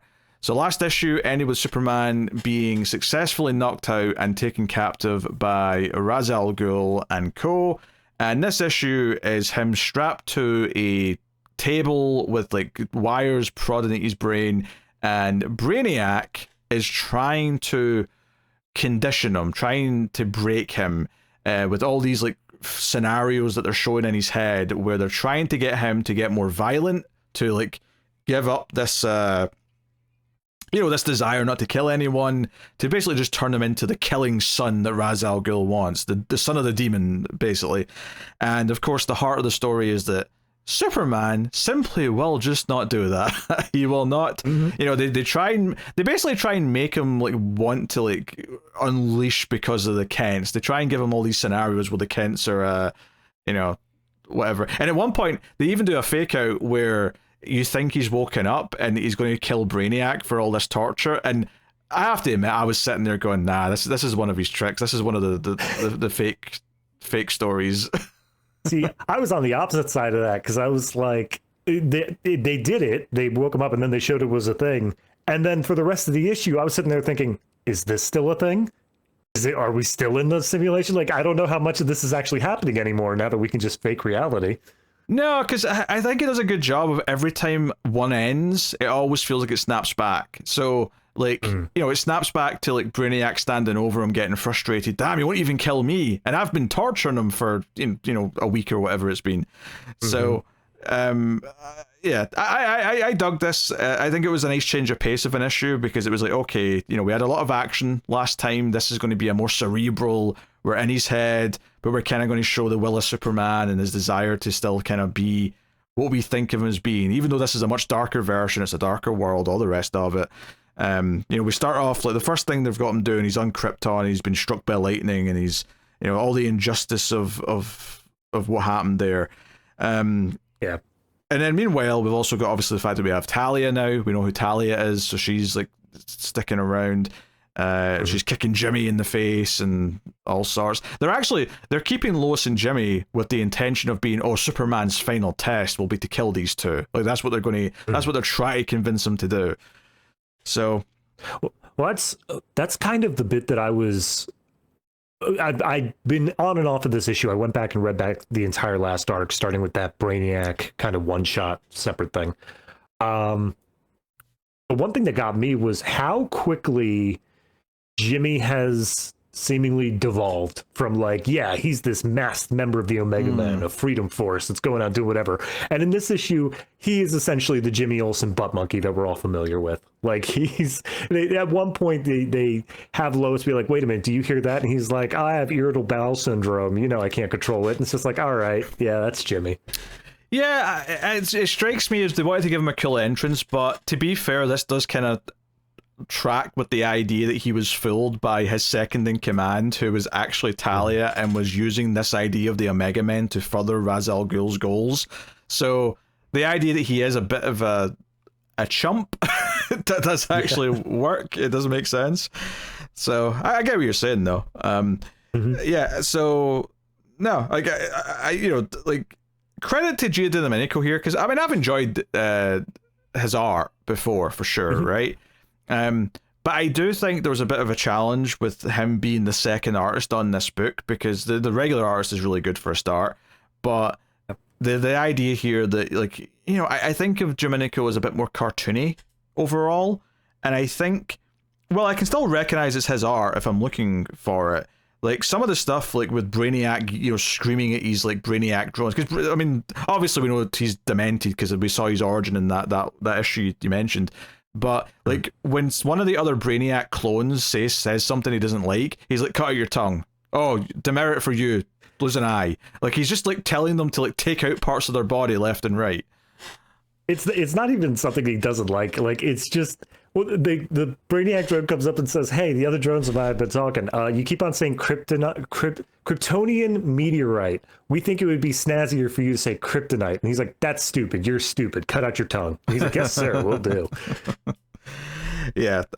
So I was having fun with, I mean, I really like that issue with his backstory, and I'm really digging like his demented kind of, I mean, his look for one, but also just his general kind of like attitude and vibes. Because you kind of get the feeling like, okay, he's working for Raz now and he's being kind of subordinate, but like the second he thinks he can just like overthrow or like whatever, it feels like he will. Like he cannot be trusted in any way, shape, or form.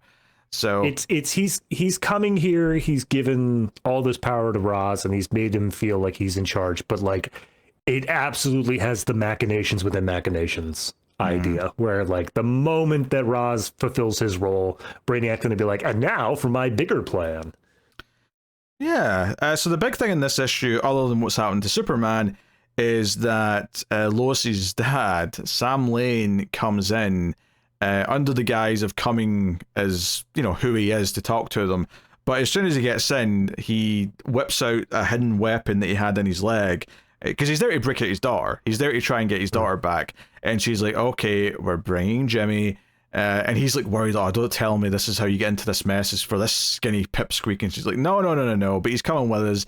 Also, we have to go save someone else. So there's some good heart in this issue, because not only do you have Superman not breaking and refusing to kill, even in these like scenarios that he's been presented with, you also have Lois like going out of her way to go save his ass. So there's a lot of things to like feel really heartwarmed by over the course of the issue. I mean, I'll argue that point a little bit. Yes, the Lois bit. However, I think what's more interesting is that it's not that Superman's refusing to kill in all these scenarios, because they showed the first scenario is essentially back on Krypton. His parents are being charged with whatever crime, sentenced to death, and he's going to the Phantom Zone. And he straight up kills like the entire ruling class on Krypton. Well, let me rephrase it a little bit. They keep escalating to being more and more innocent people. So it's like, you know, it gets to the point where it's like the sweet old Kents, they're trying to get him to rage out and kill. But he doesn't want to be that, right? The whole heart of it is that he even says to himself, no, this is not what I want to be. So, the heartwarming stuff is there. It's very much Will of Superman and all that. So yeah, it's always interesting when you make him vulnerable and you have to have other characters rescue him.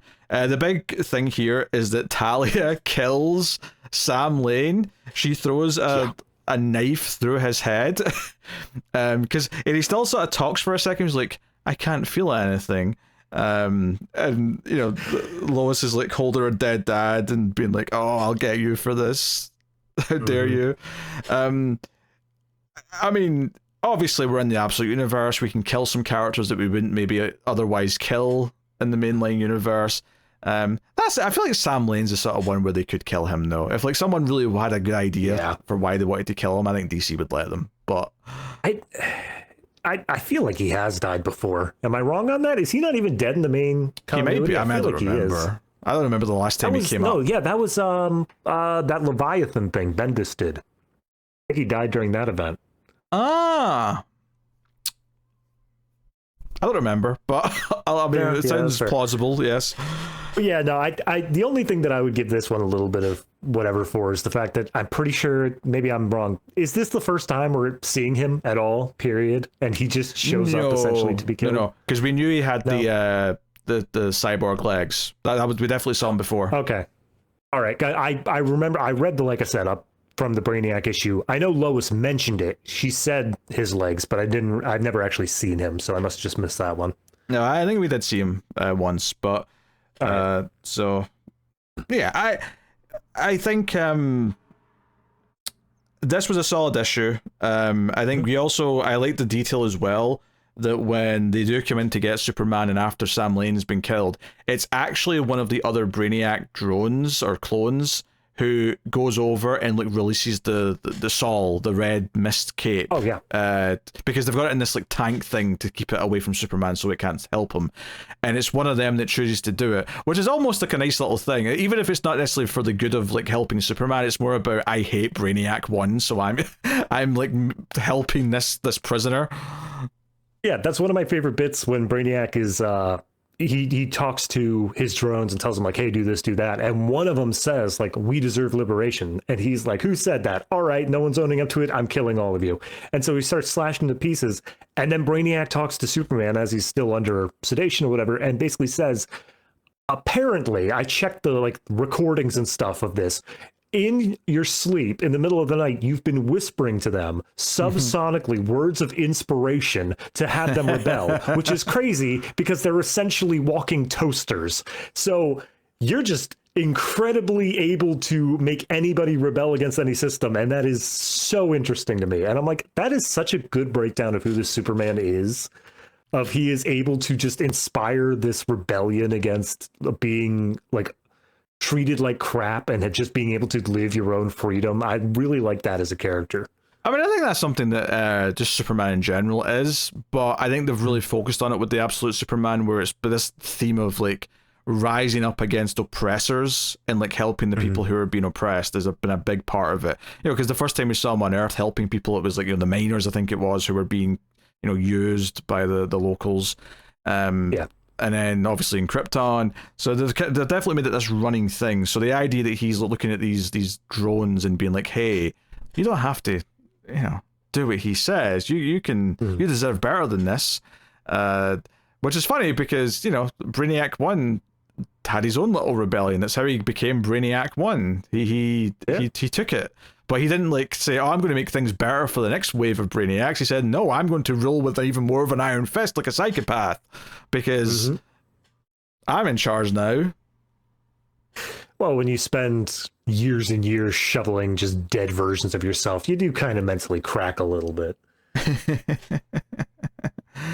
There is one thing at the end of this issue, though, that I think, you know, it's I think pretty obvious where we're going to go with it, but it is the cliffhanger of, in the last scenario, it is Lazarus Corps is attacking the Kents, and he does end up snapping. He does end up killing, in the scenario, Ra's al Ghul and Talia, and he basically gets incepted of this version of Bob Pa Kent are saying like, hey, the world sucks, and you got to go out there and you got to fight and you got to be willing to kill for certain things. I mean, so no, the actual last thing they say to him before he wakes up is get out there and kill them all. That's beyond just you have to be willing to kill. That's go and murder everyone, son. Yeah. So, which is, only a little bit darker than the horrible version of the Kents from Man of Steel. So, I mean, the big thing at the end, though, is that when Saul does come back to Superman and says, I'm getting us out of here, we're going to deal with this. The cliffhanger is the building seemingly explodes as like Saul is expanding out all over the place. Like we see just Saul stretching out from the building. So obviously they're teasing here that maybe people are hurt in the explosion. I suspect that Lois and others will be fine. Maybe Saul's helped protect them or whatever the reason is. But that's the cliffhanger we end on. So and then he's also like about to kill Brainiac. Like his hands around his throat, and he might actually go that extra mile now. Yes, he might. Yes, but we don't know if he has, and we'll see. So. No, I mean, I think this was a solid issue. It was a nice change of pace. I felt like, because I enjoyed the last issue a lot, but it did feel like there was maybe 2 or 3 in a row of like storming, like Lazarus like company bases and things like that. This felt like it was all very different format, very different structure. Had some big sort of turning points happen in the story for some of the characters. So yeah, plus some good violence. Sam Lane gets a knife through the head. I mean, it's in silhouette to try and tone down, because I feel like if you didn't put it in silhouette, it probably would get the comic bumped up to a mature rating. I'd love to see the pencils on it, because I feel like the pencils are going to have the whole thing. But I bet Giandomenico was really proud of it, putting a lot of detail into the blood and the gore, and then like the editor looked at it and went, "Oh no, color that in all silhouette because we can't show that." The editors are like, "Domenico, you've done it again. It's fantastic." And then it gets to the inker, and it's like, "Yeah, we're gonna need that all black, not a single thing shown." Oh dear. So yeah, I mean. The art's not as good as the regular artist, but Domenico is very good, and I do think that it handles like the emotional stuff fairly well. I will say one of the places where his style does kind of lend itself is Saul at the end, because all the crazy lines going everywhere of the Saul stuff does feel like it fits his line work quite well. So yeah, that's good. I also do like just the manicness that he instills in Brainiac, like that crazy. While I like the other artist version of Superman and Lois and like how everyone else looks there just a bit more, I think the sketchy lines and like how manic he makes Brainiac really does shine through. He almost has like a Joker smile at some points. This Brainiac, which is kind of an interesting visual. So, cool. What you give an Absolute Superman issue 11? I did really enjoy this one. I think it's as you said, it's a good mix-up. I read this entire arc basically in one go, and I did feel a little bit of a slog a little bit as we were, again, just storming Lazarus, and it felt like it was the same thing for a bunch of issues of, we have to convince Superman to attack Ra's, and he's morally against it. But this is a good change of pace where it is the breakdown. It is showing like, okay, we're going to brainwash him out of it. So I appreciate that from a story perspective, and I think it's going to just squeeze out an 8 from me. Yeah, I was thinking an 8. I think, if it was... Again, the art is good, but I think if it wasn't like the second artist, then it was the usual first artist, I think I would be maybe just a little bit more positive overall. But I think it gets the 8. I think this was a good chapter of the story. All right, Absolute Wonder Woman issue 11, Kelly Thompson writing with Hayden Sherman on the art. So we're in the maze under Area 41, and Diana makes a friend with some kind of spirit or something. Yeah, it was, so the last issue was all about like she was too hopped up on psychedelics or whatever to tell who she was fighting, and then she in this one takes some sort of potion or whatever she has to be like, all right, clear out my system, allow me to see what's actually going on. But we still, as far as I'm aware, we still don't really see who the spirit was, unless it's supposed to be Io, as we find out later on. Well, hold on a second. Yeah. Right. When I talked about the spirit, I was talking about the floating glob of blue. Oh, that one. Yes, that's what I'm talking about. You're talking about the flaming kind of entity. At least that's what it looked like when she was all hopped up on the stuff.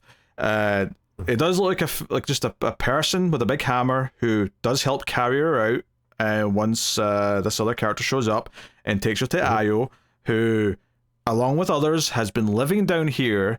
And they basically just let Clea up top think that they're like down here dead, to sort of keep her away and not have her come down and bother them. But they are kind of trapped down here, and they've been digging tunnels for years trying to get out of this stupid maze. But they've got a little community. They're making the best of it, and it's something that Diana learns about throughout the issue. And then we also have stuff obviously set before on the Isle in Hell, because that's been the format of these main character or these main arcs, as we go back and Diana, young Diana that is, talking to the god, throws this magic ball into the water, and despite the fact that there's a Hydra in the water, the god says, now go get the magic ball back. And she comes back with the ball, and not with her axe though. And she says, the right weapon this time was bargaining. I bargained with it, and the Hydra has my axe. Yes. I love this moment so much because it is just all continuously told, and they do a great job of showing time passing as well. As I think it's Artemis is the wolf, is just waiting, just sitting around waiting for one of them to show up, and she just comes out, sets the ball down right in front of Artemis, and she's like, great job, you did it. And then one of them just picks it back up again. She's like, wait, where are you going? He's like, I had to make a deal. That was the proper thing for the fight, was I made a deal to leave my axe behind. So now I'm going to go back and get my axe now that I've completed the quest. And she's like, you are so strange of a child. How did you manage to convince a Hydra to let you go by leaving your axe? Yeah, I mean, the god's in the form of a wolf, just to be clear, because you said wolf there and we didn't say wolf before, so anyone who's not read it is probably like, wolf? Where did the wolf come into it? Artemis is always an animal of some sort so far. So, no, I mean, the main gist of this is basically Artemis saying, like, you confound me. I don't understand how you are the way you are, but that kind of makes you special, and I respect it. Like, I think you're important because you are so different, and I don't understand how you think and how you approach the world and tackle things. So it's an interesting little bit. And then Diana wakes up in the present day, and that's where Io is, and like even Io's like, wait, you've never met an Amazon before? What the hell? But, you know, she knows Hippolyta, she knows Themyscira, she knows these things. Diana's still looking, and she's never found them, obviously. So, you know, they really, like, set all that stuff up, and she's kind of in shock when Diana's just like, hey, I've got an exit. I've got a magic portal, like, up here. And, like, she's got, like, a map drawn on her body, and Diana just points, like, see this bit? That right there. Yeah. And I'm like, Diana, how can you tell where that is on this like, series of lines? Yeah, I mean, Aya's got the map on her body, but I love how when she's showing off, she's showing like, yes, we have this community down here, we've got all this stuff. They reveal that one of the tunnels led to seawater, and she's like, oh, that could come in useful. Show me where that is.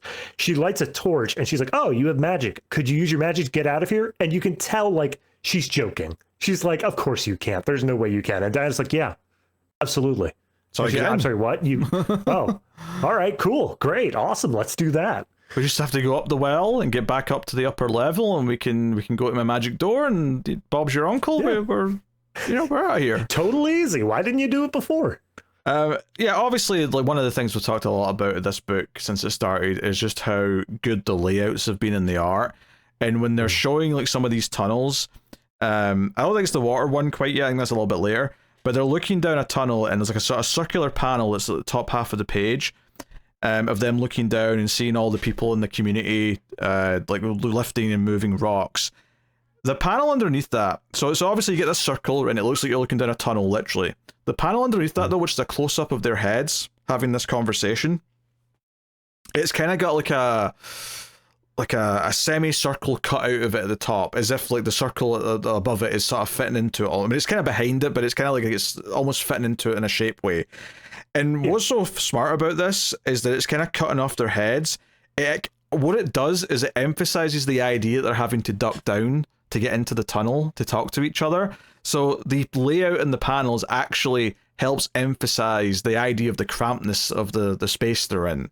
It's really simple, but it's really effective because you get this feeling of like oh, if we will hit our heads if we don't do this. Like, this is how tight this space is. Just really smart stuff. And then later on, as she's explaining the plan and she's telling them, look, I'm going to bring all these tunnels down. You get out as many people as humanly possible. I pointed out where it is on the map. You go.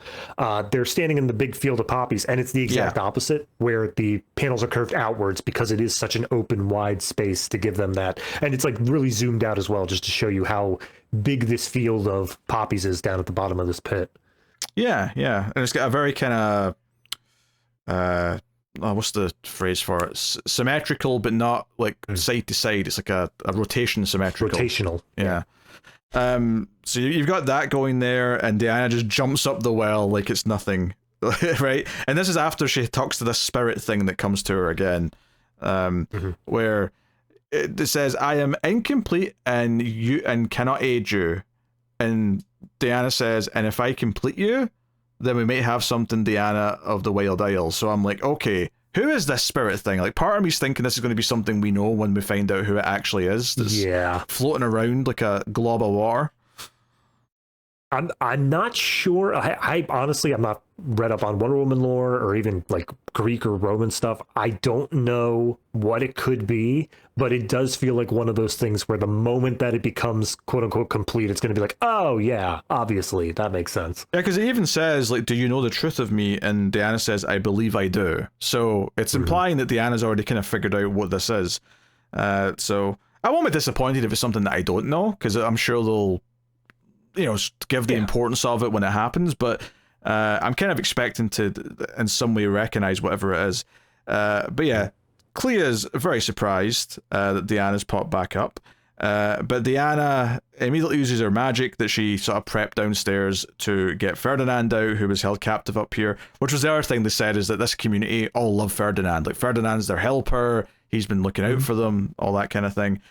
And we get a bit of a fight, and the big thing here at the end is, well, other than the fact that Diana gets stabbed with this weird trident thing that Clea has, is that Clea loses, Diana takes the trident and puts it down into the well, and this water glob spirit thing kind of like attaches itself to it and becomes like a water trident spirit. Yeah, it's really hard to tell the material here. It feels like the best way to say is ectoplasm, but like I have nothing better to describe it as. Because it reminds me of water, are we thinking like, what, Prometheus is the water god, right? No, Prometheus brought fire. Oh god, you've got that word in my head though. Poseidon, that's it. That's the one I'm thinking of. Yes. Yep. Yes. On you go. I mean, it could be. I feel like it wouldn't... It doesn't make any sense for it to be down in the maze, though. Like, I'm trying to think from the viewpoint of what would be something that, like, the gods would want to cast down here, or they've also made the specific point of saying that, like, humanity has also tapped into this maze, and it has made things substantially worse for the people living here anyway. So maybe this is something that, like, humanity is tapped into as well. Maybe this is something of humankind, but I have no ideas. I doubt it. I mean, because I think when they said humans have tapped in, I think all they really meant by that is that Kal and her cronies are like above and like are digging into it and are causing trouble in that way. I don't think they mean that like, oh, humans all over are like connected to this place. Right. There's a quick page actually back with the others, with Steve and that, where they're helping the aquatic girl that. The siren. The siren that Diana saved. And they're taking her to some water, and she kind of like freaks out and her like sharp teeth come out. So I'm assuming we'll get like a follow-up to that next time. It's just one quick page here. Yeah, I mean, it seems like she was very docile or whatever when she was in the maze. It seems like that was probably because she was completely dehydrated. But now that she's gotten in water, her powers come back and she's full-fledged siren now. Yeah. So the water spirit. I think I said she threw the trident down. She doesn't quite do that. Oh, no, maybe she does. Does she do that? Yeah, she throws it down. Yeah, she throws it down, and then it comes. Yeah. Well, the spirit comes up now as the new trident. Yeah. So yeah, she's got like a water trident, and it does look, because I think before technically it wasn't a trident because it had like 4 in like a square formation, but when it comes back up as like a water trident, it's like a full-on trident, like. So yeah, and to be fair, we are already dealing with some aquatic beings in this storyline, so it wouldn't be wild to say that this is going to be an aquatic-related entity of some kind. Yeah, no, I mean that works. My only thing is that rereading this entire arc just for catching up's sake, we open this with Dr. Poison, and Dr. Poison in the Absolute Universe is this discorporeal form that's locked into a suit. And I was reminded very heavily of that, but I can't think of any way that would relate, especially to the point where Diana would know who this is. Yeah. Because, I mean, there's no absolute Aquaman yet, so it's interesting to me that we're getting, like, sort of hints of that side of the world in the Wonder Woman story. You know, it wouldn't surprise me if we get, like, an absolute Aquaman mini at some point, in the same way that Martian Manhunter's got one. I mean, we are also, across all the series, we are starting to make those references to each of the other books. Like, I think in Superman, they reference Veronica Cale. So there is this crossover building going into, I think it's the Absolute Evil event. So maybe we'll get a larger look at the world once we get to that event. Yeah, and they mentioned Lazarus Corporation in this. I think even in this issue, I think they did it in a previous issue. So, yeah, it's all happening. No, I mean, this book's been consistently one of the strongest DC have been putting out, and I think that this was another good issue. I think the action at the end is very good. I'm not really sure what's going on with this trident at the end and the spirit, but it was a pretty big moment, and the full page spread at the end of her holding it felt quite badass. So, you know. Oh yeah. I think what also really gets me about this issue is now that we finally have introduced another Amazon, we can compare and contrast, because this is what this universe's Amazons normally look like, at least theoretically. Io is a normal Amazon, so you can see just how different Diana is, having been raised by Cersei, having this entire different backstory and upbringing. And I think it gives her a much more unique identity of like how much more reliant she is on like these little spells and baubles, and she's a lot more connected to like spirits, because it doesn't seem like Io was even aware of this water spirit, but she can see it a lot more directly. Yeah, it makes Diana feel maybe a little bit more special, and certainly, at least where she grew up, she's a lot tougher. Like, maybe she's not got some of the teaching she would otherwise have from Themyscira, but she's definitely learned a lot of other things instead. So, yeah, curious to see where they go with that. Part of me kind of thinks that Io might die before she gets a chance to tell her much. Yeah, it's the post-crisis Superman is the last son of Krypton, where it's like, if we've got anybody else, we're killing him off. Diana's the last of the Amazons. Yeah, I mean, maybe they'll do it, or maybe she'll get left behind here for some reason, or whatever the thing might be. Because they don't really have a chance to really share many stories. Like, they say, okay, well, we'll talk more thoroughly later, but we have to like deal with her situation first. And I'm like, oh, you may not get a chance now. That feels like a bad omen to me. But very good stuff. I mentioned the layouts already. The layouts are great. One of my favorite things towards the end, actually, in the art in terms of layouts, is when Diana throws the trident down, which she does after pulling it out of herself, by the way, which is also pretty badass. Is that this is not like a wacky layout on this page. It's pretty straightforward, rectangle panels. But one of the things that it does really well is that the panels at the top are all in boxes, right, of her pulling out the trident from her body.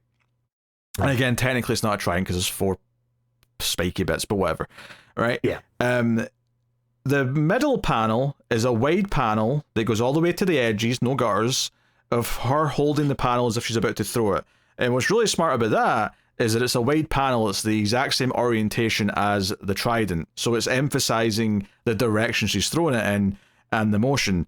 But the best part of this page is that when she throws it down, there's a slim vertical panel in the middle at the bottom of the trident going down, and it again matches the shape of the trident overall in size, so that it feels like it's very like of that shape, but it's over the top of one panel that stretches on both sides behind it of a close-up of Clea's eyes reacting to this, where she's yelling no. So it makes you very excited. Like it really gives you this idea of like the shock in her eyes and her like fear of what this is going to cause, and it makes you excited about what this is going to do, even though you don't understand what it's going to do.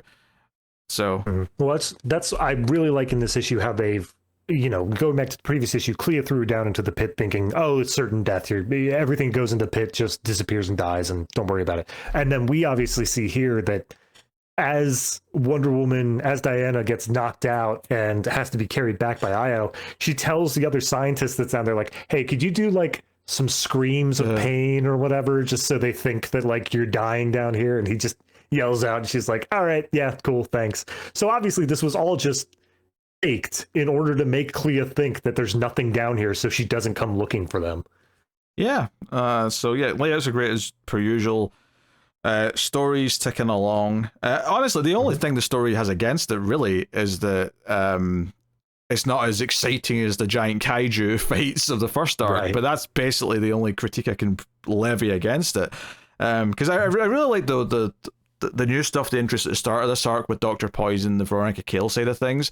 So maybe I'm kind of excited to see a little bit more of that. Maybe when Diana and that get out, we'll get a touch more of that. But or at the very least, it's set up now for maybe the next arc or sometime down the line. Yeah. But good stuff. What were you giving Absolute Wonder Woman?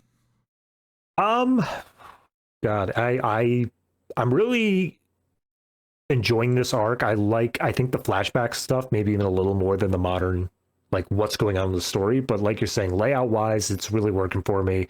It's still really clearly defining the character of Diana and making her as much as, you know, Absolute Batman, Absolute Superman, they are their own characters. There is so much that is just ground into the idea of what is Superman, what is Batman, that there's only so far you can stray. Wonder Woman, I feel like, is just malleable enough where you're able to do something significantly different while still staying true to the character. And I think that this is doing a great job of that. So I'm going to say this one, I'm going to say a very high 7.5. It doesn't quite crack the 8 for me specifically on this issue, but that may just because I read the previous two beforehand, and this feels kind of in line with that, but it's not doing anything amazing standing out from that. Yeah, I think I gotta go at least with the 8. I think the layouts and the art is everything's so well done that it's hard to not be enamored with it at a base level. You know, I am looking forward to being out of the maze because, you know, it's been a couple of issues now inside the maze. I don't think the location is that interesting in and of itself, but that aside, it's a good ass time. So. Yeah, that's Absolute Wonder Woman. Absolute Green Lantern, issue 6, Al Ewing writing with Jahnoy Lindsay on the art. So, finally, some answers are starting to take shape here. Yeah, we've got some ideas. And although we don't start with that, we start with a cold open, where we just go to Cameron Chase in this universe, who's at her office, and she's working in the FBI, maybe, or something similar to that at the very least. And I mean, I would say it's probably DEO, but this universe at the very least. And it's basically just like her going in, being told that she's going on administrative leave for a while, because it's just like the vaguest of hints, but it's like, hey, you cannot do the Green Veil case, you can't be a part of that. And it's like, wait, why can't she be a part of that? And I think by the time they reveal it at the end, I did kind of guess what the connection was going to be, just because there was kind of another couple little things, and I went, oh, wait a minute, I don't know if they ever like told us enough about who Joe's like ex was, where I'm like, okay, I think I know where this is going now. But you know, it's very on its own. It's very cold, like I say, cold open, where there's not much context for it until they start talking about like this case that's happening. And then we get the first page with the 4 colors, with the black, the red, the green, and the gold. Yes, each of them with writing over top of it that officially gives them like their names of the different levels as well. Which I think is very interesting here is that so the black is Quard, right? Mm-hmm. Which is the antimatter universe in main Green Lantern lore, right? That goes all the way back to the Silver Age Green Lantern stuff, right? That was like villains came from the antimatter world of Quard. Red being Rao is interesting because that's a Superman word. That's, you know, the god of Rao. So which is a red sun, like it makes sense. Yeah. Green is Sur, obviously Abin Sur, right? We have some connections there. And then gold is Aur, which is A-U-R. Yes. I couldn't immediately think of anything that relates except that, you know, the chemical symbol for gold is AU. So it may just be pulling that and saying like, yeah, it's nothing in lore, but just kind of a real life equivalent. Yeah, nice little touch is the order they're in is the same order they're like the characters are in the next page. On the right hand side. Across like the next 4 pages. Like they continue on this panel until they need to mix it up for storytelling purposes. Yeah, so they do a whole thing where all of this place they're in is Oa. Oa is this dimension, I don't know if it's the right word, but like this... State of mind. State of mind, yes. And basically, John Stewart, and Guy as well kind of understands this because they've both been in here. They understand, you know, what this place is and like what these things are. And like, so the black is chaos, right? Mm-hmm. The lowest level. Yeah. The lowest level, right? Yeah, there's levels to this. Gold is understanding. Green is anomaly. No, that's what that's what that one term is. She's an anomaly. She's the anomaly, but green is like positive action. Green is like seeing it's Guy Gardner's the one who says it. Correct action. Yeah. And red is incorrect action, right? It's restraint from action. Restraint from action. Withholding. Lack of action, okay.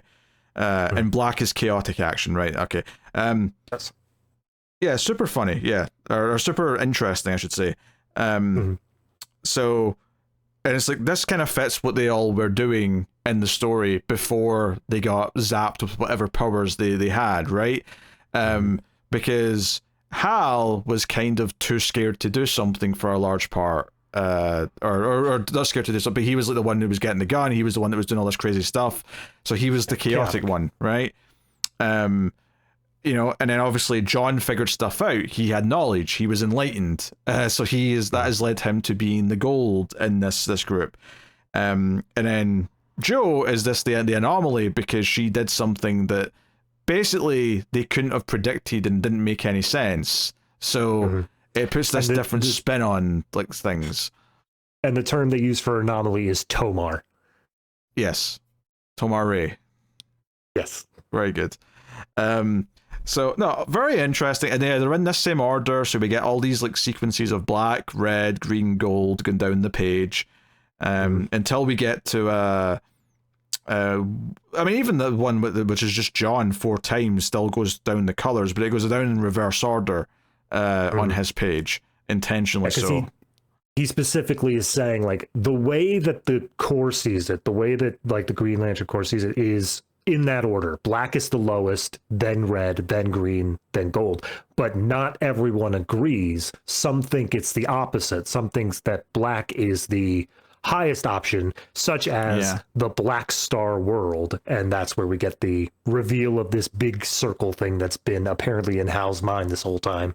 Yeah, we've been seeing it throughout the entire like arc up until this point. We keep going to this thing and there's like a voice. It reminds me of the evil entity in The Fifth Element, where they would do this thing where this planet would be coming through space and you just hear the voice being like, "We're evil, we are coming," blah blah blah. Not wrong.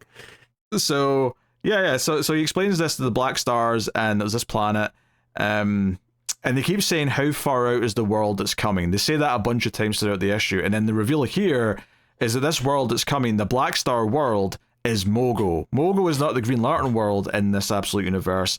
It's the Black Star evil world that's coming, and they have to stop it or do something to deal with it. I mean, it's they gotta fight it somehow. God only knows what. But I love how they're going through all this. They're saying, and obviously John has understanding. Guy's just kind of being a meditative over in the corner, and Joe's the only one who's just like, all right, that's enough backstory. Screw this. I'm done listening to all this. And she decides, as Green Lanterns apparently do in this universe, to take action. Yeah, and Joe just decides, hey, Hal, I'm going to fix your hand. I don't have to follow their rules, because I even know what the rules are. Just give me your hand. And yeah, she's like, I'm going to help you, right? I believe I can do this. And, she grabs out his hand, and she just sort of demands, let go of my friend, uses sheer willpower to sort of blast it away from him. And seemingly it works. And we go outside, and Hector Hammond's there. He's firing people and doing whatever. And all of a sudden, this causes like a rupture where black goo / rain just starts pouring out of the big Green Lantern ship all over everyone. And Joe flies off, like, carrying Hal. She doesn't want to be in there anymore. And notably, though, the big thing here is that the ship disappears. Like, it just teleports away, and all that's left is this big puddle of black goo. And is this like a formation of what the black hand entity was? Is it just manifested into a bunch of liquid? I don't know. Yeah, I mean, I really like, there's right before the black goo comes out, like, it's expelling a bit of green light, and you can see it transitions from green to red and then to black. And I really like that visual thing of like, it is a spectrum. It is moving down the layers to get down to black. And whatever this is there, that's Hector Hammond's like, okay, whatever just flew off, we know it's going to Coast City. We have no idea where it is. The ship disappeared as well. The only thing I'm left with is this puddle of black goop. And he's just selling to himself like, it's still a win. I can still do some analysis on whatever this black goop is. Yeah, and then when he brings up Veronica Cale, he's like, oh, tell them that we solved this ship thing. It's gone now. Say you're welcome. Like, right? So basically, the ship went to the moon. We find that out at the next page. We got to a nice, very beautiful looking couple of panels of the moon, and the ship appears there, and John is just like meditating above it. And he says, closer every day, come back soon, Joe. So it's almost like he knows Joe's going to come back, and she just has to go on this like journey of discovery to learn why she needs to fight the fight that she's supposed to fight. Yeah. So she needs to come to the level of understanding that John needs her to be at, of like, this is your mission, this is what you have to do for the good of all mankind. And then we get another character appearing. We get Baz, who also works at the DAO with Chase. She's on the phone to him. She makes a dig about his privacy, and that is, I guess, the explanation we get for why he's wearing his mask, even though he's otherwise wearing like a suit and he's driving his car. But this appears to be Simon Baz, and they do mention her wife a little bit and how, she's supposed to be on this paid leave. It's not like she got suspended. But she makes a dig about, oh, there's someone at the door. Oh, like I feel like my ex-wife keeps ruining my life. Somehow Joe keeps doing it, and then of course like it's perfectly built, because it builds up to the end of that page, and that knock at the door is going to be Joe. And yes, that's the final full page, is Joe is at the door, Hal hanging off her shoulder, and her being like, hey, didn't know where else to go, I need your help. So I like this a lot, actually. I love that we got the cold open with Chase at the start to set up her up in this world, make her feel like she's got her own thing going on, so that when Joe invades it later on, it feels like a thing. See, if we didn't do that and it was just like her showing up here, and there was a panel saying, oh, this is Cameron Chase, it would have been such a I guess we've got her now. Yeah. I love the way they immediately give her personality as well, where she's waiting for her boss to call her in, and then as she sits down, she immediately just starts chewing out her boss, has a completely foul mouth, and also starts smoking. And her boss is like, you absolutely can't smoke in here. And she just shoots him the dirtiest look and continues to light it up anyway. And it's just everything you need to know about her character is written out in these like 3 pages, so that by the time we get to the end, we can A, we're introducing Simon, so we can give him a little bit of time now as well. But B, we can then focus on the reveal of, turns out the X was Joe. Yeah, I like it because it, as much as it is just a cold open and a couple of pages before the reveal, it's enough that you're excited that these two worlds are colliding, even though you just introduced one of them on this issue.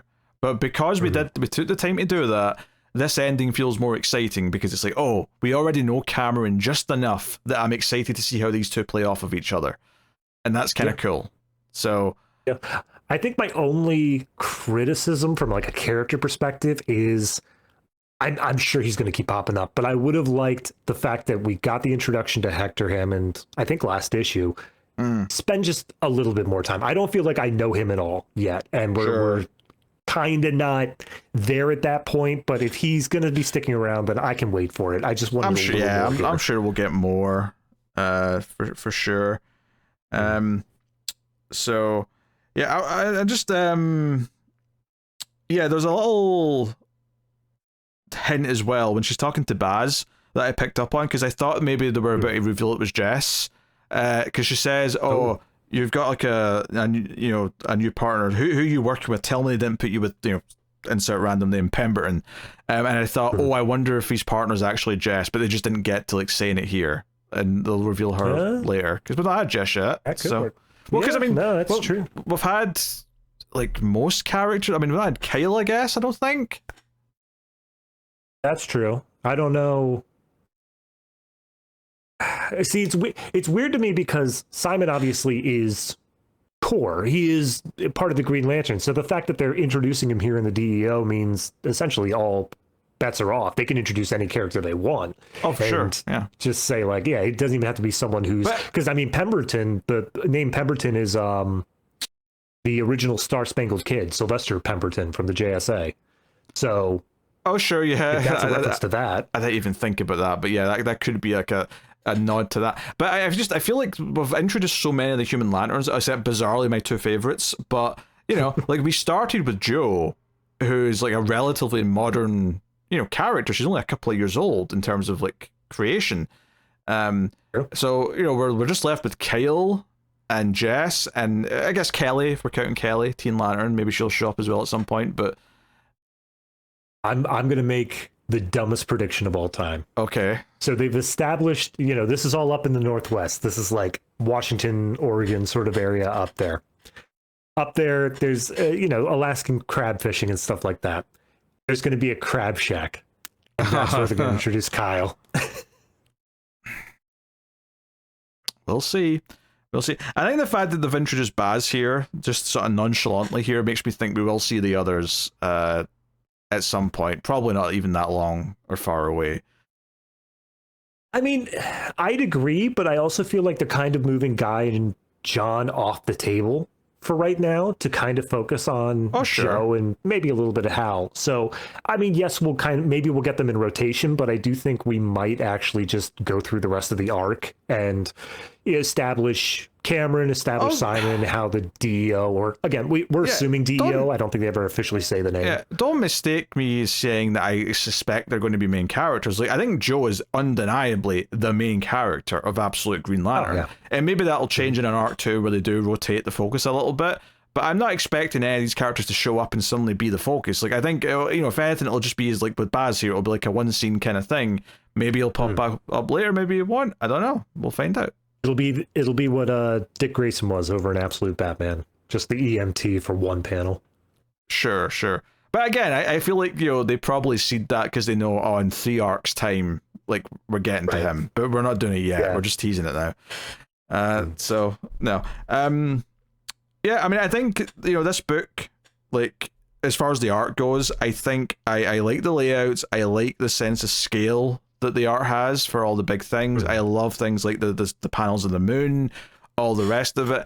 And credit where credit's due, I do think it's very good with the expressions of getting the things across. I mean, a lot of that Agent Chase stuff at the start, you said the personality, not all of it, but a lot of it is in the art. I still don't necessarily love the style of the art as far as faces goes, but I've said that since issue 1, but in almost every other way, it's objectively very, very good and very pleasing and consistent. So it's hard to fault honestly, outside of a little bit of a taste thing as far as the faces goes. Yeah, I was going to say the sequence where Joe is blasting the cord energy off of Hal is very anime. It's absolutely the like, oh, I'm going to win by the power of friendship sort of thing. And like, that's fine, but it is a taste thing for sure. Yeah. So outside of that, I really don't have much to say negatively about the art. It is very, very consistent. Love how they introduced Chase. Like this mythology they're building up. I've been enjoying the teases. Now we kind of have this more solidly locked down. Oh yeah, no, that's I feel like part of the draw of Modern Lanterns is this sort of structure that it has. This idea of like there are so many categories to file stuff into, and I appreciate that the Absolute Universe isn't really wasting time just defining that, saying like, here's the levels, here's the colors, here's how it's all going to work. But it's very different though. It's not the color spectrum and all these different colors. No, it's like it's all part of the Green Lantern thing, and they're they're kind of connected, but one's kind of villainous, and like the bad guys see it as the other way around. But they're all part of the I guess the spectrum, but not the same type of spectrum that the main lanterns have. It's not based off of emotional anymore. It's based off of action. It's based off of positive and negative action in that way. Yeah, very interesting. Doesn't make me wonder though if we ever do get other colors and how we'd even get to them, given that these four seem to be the core pillars of what the whole Owen thing's built around. But yeah, possible. That's for another day. No, very, very good stuff. What are you giving Absolute Green Lantern?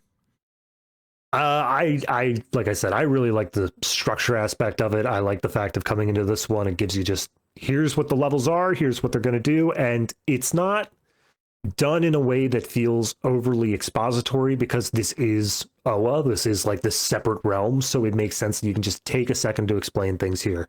Add on top of that the promise of whatever Cameron, Chase, and Simon are going to do. I think this one's definitely a solid 8 for me.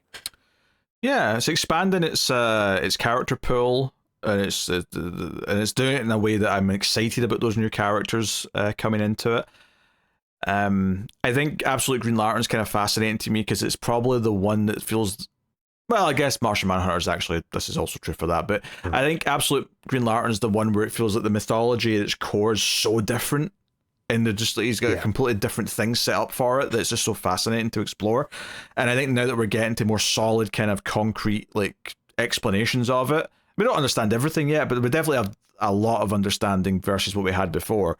It's just so exciting. So I gotta go 8.5 on this. Very, very good stuff. Right. So there you go.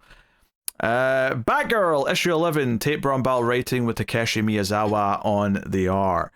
So this wraps up this arc with a bit more, of course, of the fight with the current assassin that's showing up, the blade, if you will.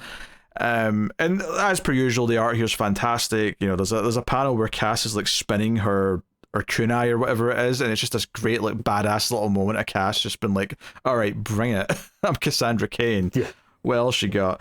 Her narration box at the point is again and again, death, death, death, when will it end? And I'm like, damn, that's badass as hell. Yeah. And this villain has a really interesting power. She has a blood kinesis, I'll call it, yeah, they expand upon the idea of that she's part of whatever cult or something that Shiva was apparently part of at some point, is that they make agreements with dark spirits to be able to control blood, but like specifically their blood, because it's not like they're draining it out of their opponents or whatever, and able to use it as weapons. Yeah, it's I mean, it makes for some pretty wild visuals, and it feels definitely on the dark, because it's kind of like self-harming to be powerful, which is kind of an interesting thing. There was a character on the Boys spin-off Gen V that heavily went into this sort of stuff.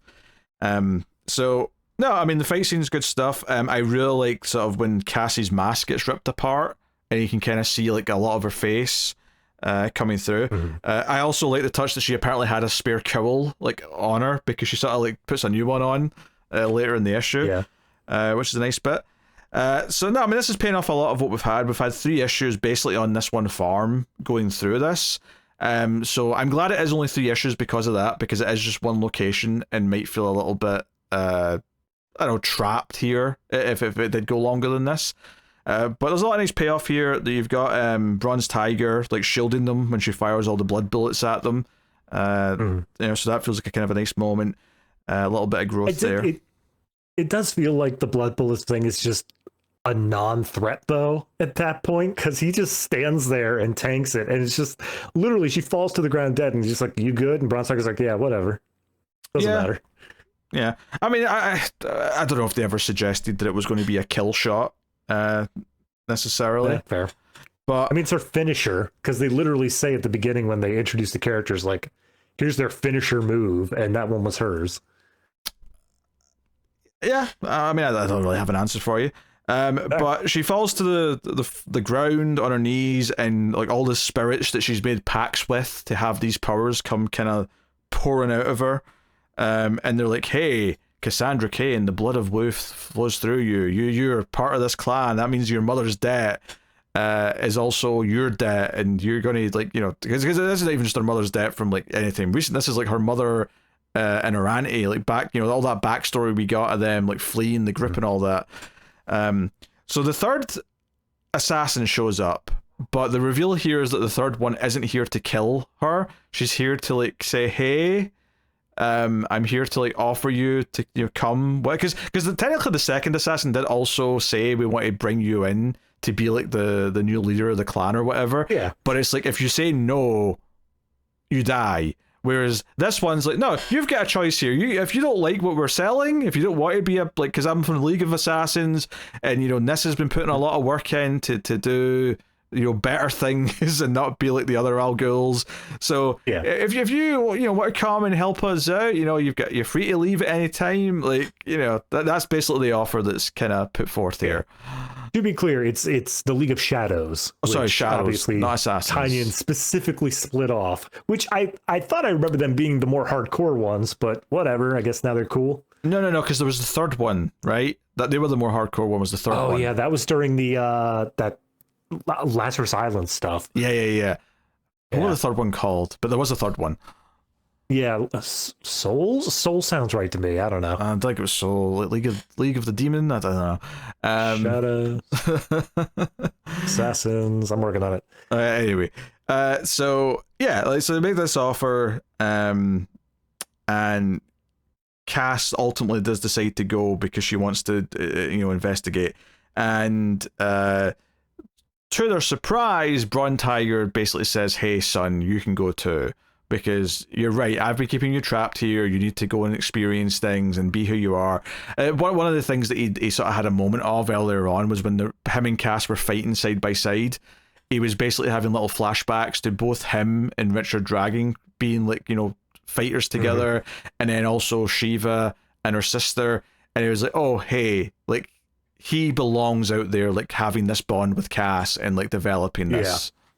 Like I could absolutely see this being done in like an anime section where it's like the flashback to like, "Oh, see how my children have grown. They're able to go out on their own now, and they're just like their parents." Yeah. So yeah, I mean that ends up being the kind of what we're leading into with the next arc, is Cass and Jade Tiger go off together on horseback on their way to with this character as well.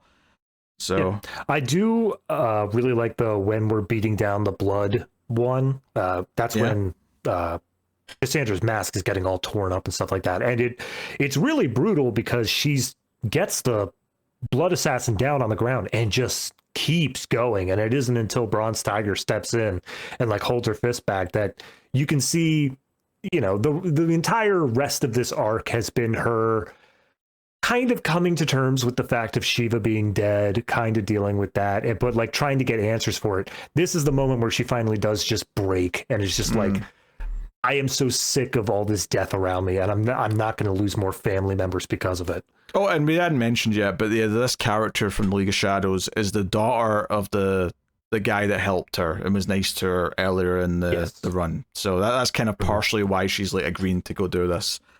Yeah. Also, one great line, it calls back to the previous issue, and I only know that because I read them in a bunch, is when they were healing up Jade Tiger after he was attacked by the first assassin, it's said that Shiva never taught Cassandra how to heal, never taught any of like healing abilities or stuff like that. She was only a blunt weapon meant to fight.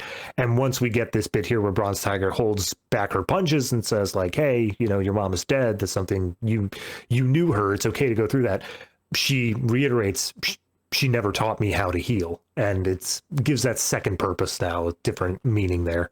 Yeah. There's a nice repetition to Cassie's narration like that, especially with all the reading the body language and being like, oh, Paul, you know, heavy breathing, you know, truth, or, you know, shakes, lies, you know, whatever it is. But like jab, dodge. Yeah. The repetition, and where there's like almost like a new context when it comes back up again, is like a really satisfying writing technique. I do quite like it. So, especially since Cass is a woman of like few words, and she does talk more than she used to, but I like that her narration in her head is still very blunt and very kind of short, because it feels like that's still how she would think, because that's just how she, you know, that's how she is. So no, I like that quite a bit. Did we mention Jade Tiger also was given his claws by his dad? He's given his new toys to play with. He was going to wait till he was 18, but now that he's sending him off to go and potentially do dangerous things, here's your claws early, son. Yep. And Cassandra gets some sort of sword or something that was passed down from her mom. That's right, she gets a katana. And yeah, Bronze Tiger sort of says, hey, you know, I've got the skills to go do some good, so maybe we'll see him doing some vigilante stuff later, or whatever it may be. Maybe he'll teach self-defense to a bunch of nice kids or something, I don't know.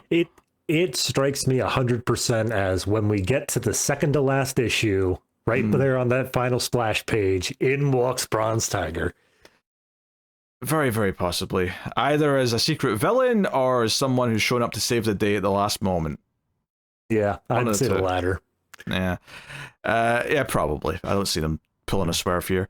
But, no, really good as it's been. The art's phenomenal in this book. I think Brombal just gets cast down pretty well. I think it's interesting, this run so far is really keeping her away from Gotham. Like, the first arc was in Gotham to a point, but it was very much like following Shiva, getting to the train and all that stuff. So I'm very curious, like, if we're ever going back to Gotham in this run that he's doing, or is this all going to be kind of this globe-trotting, like, sort of discovering her roots and whatnot. I think part of me thought that after the first arc we'd be settling back in again for more Gotham stuff, but, you know, we've been here, we've gone about. But to be fair, this whole, like, finding out about the brother stuff's been pretty solid, so I don't really have any complaints. Oh, yeah, no. Right now, for the New 52 show I'm doing, I'm reading Robin, Son of Batman, which is kind of that same sort of thing. It's Robin, but it's globetrotting. It's not really sticking around in Gotham, and I'm picking up a lot of similar vibes to that in this. But obviously, this is a lot more. I mean, honestly, it's pretty close. Not in terms of like Shiva being dead or anything like that. Not dealing with any loss over in the Robin book, but this idea of a character having to deal with the horrible things they may or may not have done in the past, and having to grow past that and become a better person. I mean, Damian and Cass have always had that to share and relate to. But hey, all right, what are you giving Batgirl? I mean, I read through the entire arc to catch up with it. I wasn't really keeping up on the book beforehand, so I don't really have that much of a connection to like Shiva's death. But in terms of this issue, I think it's very well done. I do think it is a little bit, I don't want to say fast-paced, but the idea that we spent the first two issues dealing with the first assassin, the second assassin is basically only this issue, and for like 3/4 of it at that, and then this third assassin kind of just shows up and says, hey, by the way, here's a different arc we can go over to, and then they all just move on. It just feels a bit fast-paced to me. I feel like this could have been expanded by an issue, and it would have been better paced. I don't know if I'd like being on the farm that long, but it's just, I don't know, it moved a bit quick there for me. So I think I'm going to say this one is probably 7.5 still, but it's just not cracking that 8 for me. I think I'm a bit more positive, because I do think the pacing works, because, you know, we sort of like done the backstory stuff with the diary or the journal, whatever it was, and that led to this farm. And I like that the revelations here are big. It feels like Shiva did have this big secret of the brother to like share, and that's what led Cass here. And I think that if we had spent any more time in the farm, I probably would have started feeling like, oh, we're stuck in this location for too long. The assassins thing, you know, I'm cool with the reveal that the third one wasn't actually an assassin. It was just, you know, it was kind of presented that way, or there's 3 blades coming, was kind of how it phrased it at the time. So I'm kind of okay with that. That said, though, I don't think that, you know, I love this as much as some of the best issues in the run. I think the last issue was probably a little bit better, and I think a lot of the first arc was better than this issue as well. So I'll probably still get a flat 8. Still very, very good. I like it a lot. Yeah, but I think that's kind of what I was... Right, that's kind of what I was getting at, is having read all the issues, like the introduction that she has a brother, great idea. The fact that she has to come to terms and like that he's not as good of a fighter as her, also great. This issue, it's the only thing I feel like it really hits on is Bronze Tiger saying, oh, they're ready to move on, and that's fine, but it's not as interesting as the other two. Yeah, but yeah, I did enjoy Cassie's mask getting all beat up though, and her anger coming through the half torn mask. It was good stuff. All right, JSA issue 11, Jeff Lemire and Diego Olortegui on the art. So, this is probably one of the books that I've been a bit more negative on over the last bit. Admittedly, the last couple have been a bit better. I mean, not great, but certainly a bit more kind of coming together. And I kind of feel the same way about this issue. I feel like it's not like blowing me away or anything, but it does kind of feel like finally, because the pieces are starting to all connect, that it doesn't feel as scattershot, and I'm able to at least enjoy the simple plot that it's now telling, as opposed to being like, oh, we're jumping over to this group of characters for a couple of pages, then back over to this group, and then this group, and there's so many characters. And I was laughing because like no one should really start with issue 11, but I did laugh at one point because you see them dragging Obsidian like in the snow, and then like 2 pages later he's in like the maze with Jakeem, and I was like, so if you didn't know the context of why he's like in both places, you'd be so confused right now.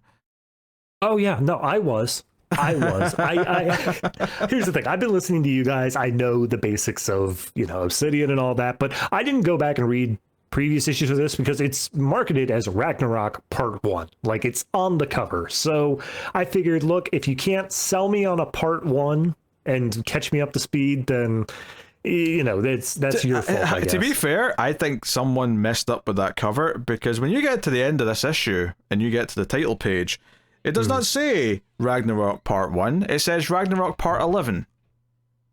Does it? Yeah. I didn't even notice that. Hold on, let me see. It does. That's so weird.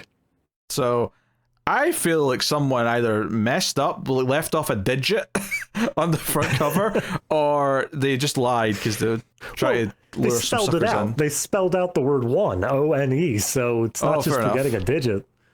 That's okay. So in terms of like me not having read the book, but knowing your guys' negativity on it, I do agree coming into this, it doesn't feel awful. It feels like this is, because all the different groups are coming together, they're coalescing into just singular groups. We're not dealing with this stuff of like mistaken identity or who's the real Obsidian or whatever. I am feeling better about the group of it becoming more of a simple story that can be followed here. That being said, for this particular issue, it doesn't feel like anything really happens. It feels like if you look at like beginning to the end, the only major change that happens is Obsidian wakes up, and that's about it. I can't point to one other thing that is like a major change of what happens. Also, it opens with Jesse Quick talking to, I believe it's Our Man. I could be wrong on that. That's correct, yes.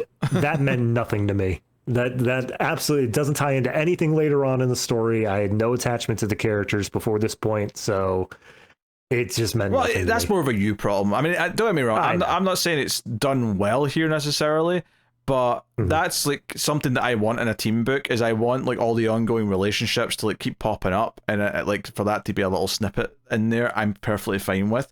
Admittedly, I've read the whole run, and I don't think any of their scenes where they've been bickering and this weird, like, we're kind of breaking up attitude that they've got has been particularly good throughout. So I came into this with more of a negative idea of like what this is, but I don't think there's anything inherently wrong with the scene itself. It is nice that everyone's kind of coming together. They do the big thing where Kid Eternity shows up with the Hawks and uses Dr. Fate's powers, and it's like, hey, I just spoke to Kent Nelson, and I was using some of his power. Let's skedaddle out of here, or the Injustice Society skedaddle out of there. And it's like, okay, they want to bring out Ragnarok, they want to bring out the Unnamed Ones, which, to be fair, the one glimpse of the Unnamed Ones in the previous issue, whenever we saw them before, was one of the more exciting things the book ever did. So it was kind of nice to see them again at the end when they're coming through the portal and they say, hey, only once every 80 years we get a chance to do this. The planets are in alignment, whatever it is that happens every 80 years. We failed in 1945, the JSA won, but this time we win. So it's like, okay, you're setting up some stakes, you're setting up this is a big deal. And I'm hoping that the tone shift here to this stuff is going to elevate like the story and make me care a little bit more about what's going on, especially since more of the characters now are aware of each other. They're all reuniting, and even Khalid's getting a chance to level up again. He's not got his helmet back, but he does at least get the amulet from Kent, who's like still kind of lingering because of the meeting with Kid Eternity. That was a little bit vague, but I'll roll with it. Whatever. Yeah. Look, as soon as you get into like mysticism, afterworld stuff, anything goes. You can have a character around for years. Yeah, but he basically goes back and wakes up Jakeem, and when that happens, it also kind of pulls. He opens a portal to like the fifth dimension where the mind of Jakeem and Obsidian are. So they both wake up basically the same, because we see Jakeem wake up, and then we see like the other characters like talking around Obsidian, and they're like, wait, is he waking up? Did he just twitch? So, those characters being brought back, everyone kind of getting in the know, that's kind of the main plot advancement. But to be honest, part of the problem with this book is everyone's been so scattershot into these small groups, and it's been jumping around so much that it was kind of nice just to see a lot of them finally reconnect and be like, oh, hey, we're all actually part of one big team. We should probably try and deal with the bad guys now. That could be fun. So, and then obviously the big cliffhanger. So I guess I would argue that only one major thing happens. Two, because the last page, I would argue, is another major thing. Yeah, well, the last page always makes a major thing happen. Yeah, but we got celestial space monsters, Cthulhu-like things coming through a portal. Yeah, that's fair. By the way, I looked up online. Apparently the first 6 issues were Ragnarok parts 1 through 6. Then we took the next 5 issues were all individually named things that were not Ragnarok, except for one of them, which was a 1 and 2 part series. And now we're back to Ragnarok. So technically, if you want to consider those middle issues as Ragnarok's part 7 through 10, but they didn't name them that. Well, someone does, because they called it part 11. Yeah, no, you're right. Except for the cover artist, who definitely didn't get it. Yeah. Don't get me wrong. Look, there's still a little bit of a feeling here that, like, I wanted this to be special, and Lemire on JSA sounded like a great fit, and it just hasn't quite clicked. It's getting a little bit better. It's definitely, like, less of a chore to read. I think the last couple of issues have felt a bit more pleasant. It's a quick read at the very least, and I get through it at a decent enough time. The art is, Olortegui is perfectly fine house style for the most part, although I've said this before, they do that thing, the Romita Jr. lines across the nose, like, constantly, which, I don't know why. Why do they think they need these extra lines across the nose? I don't get it.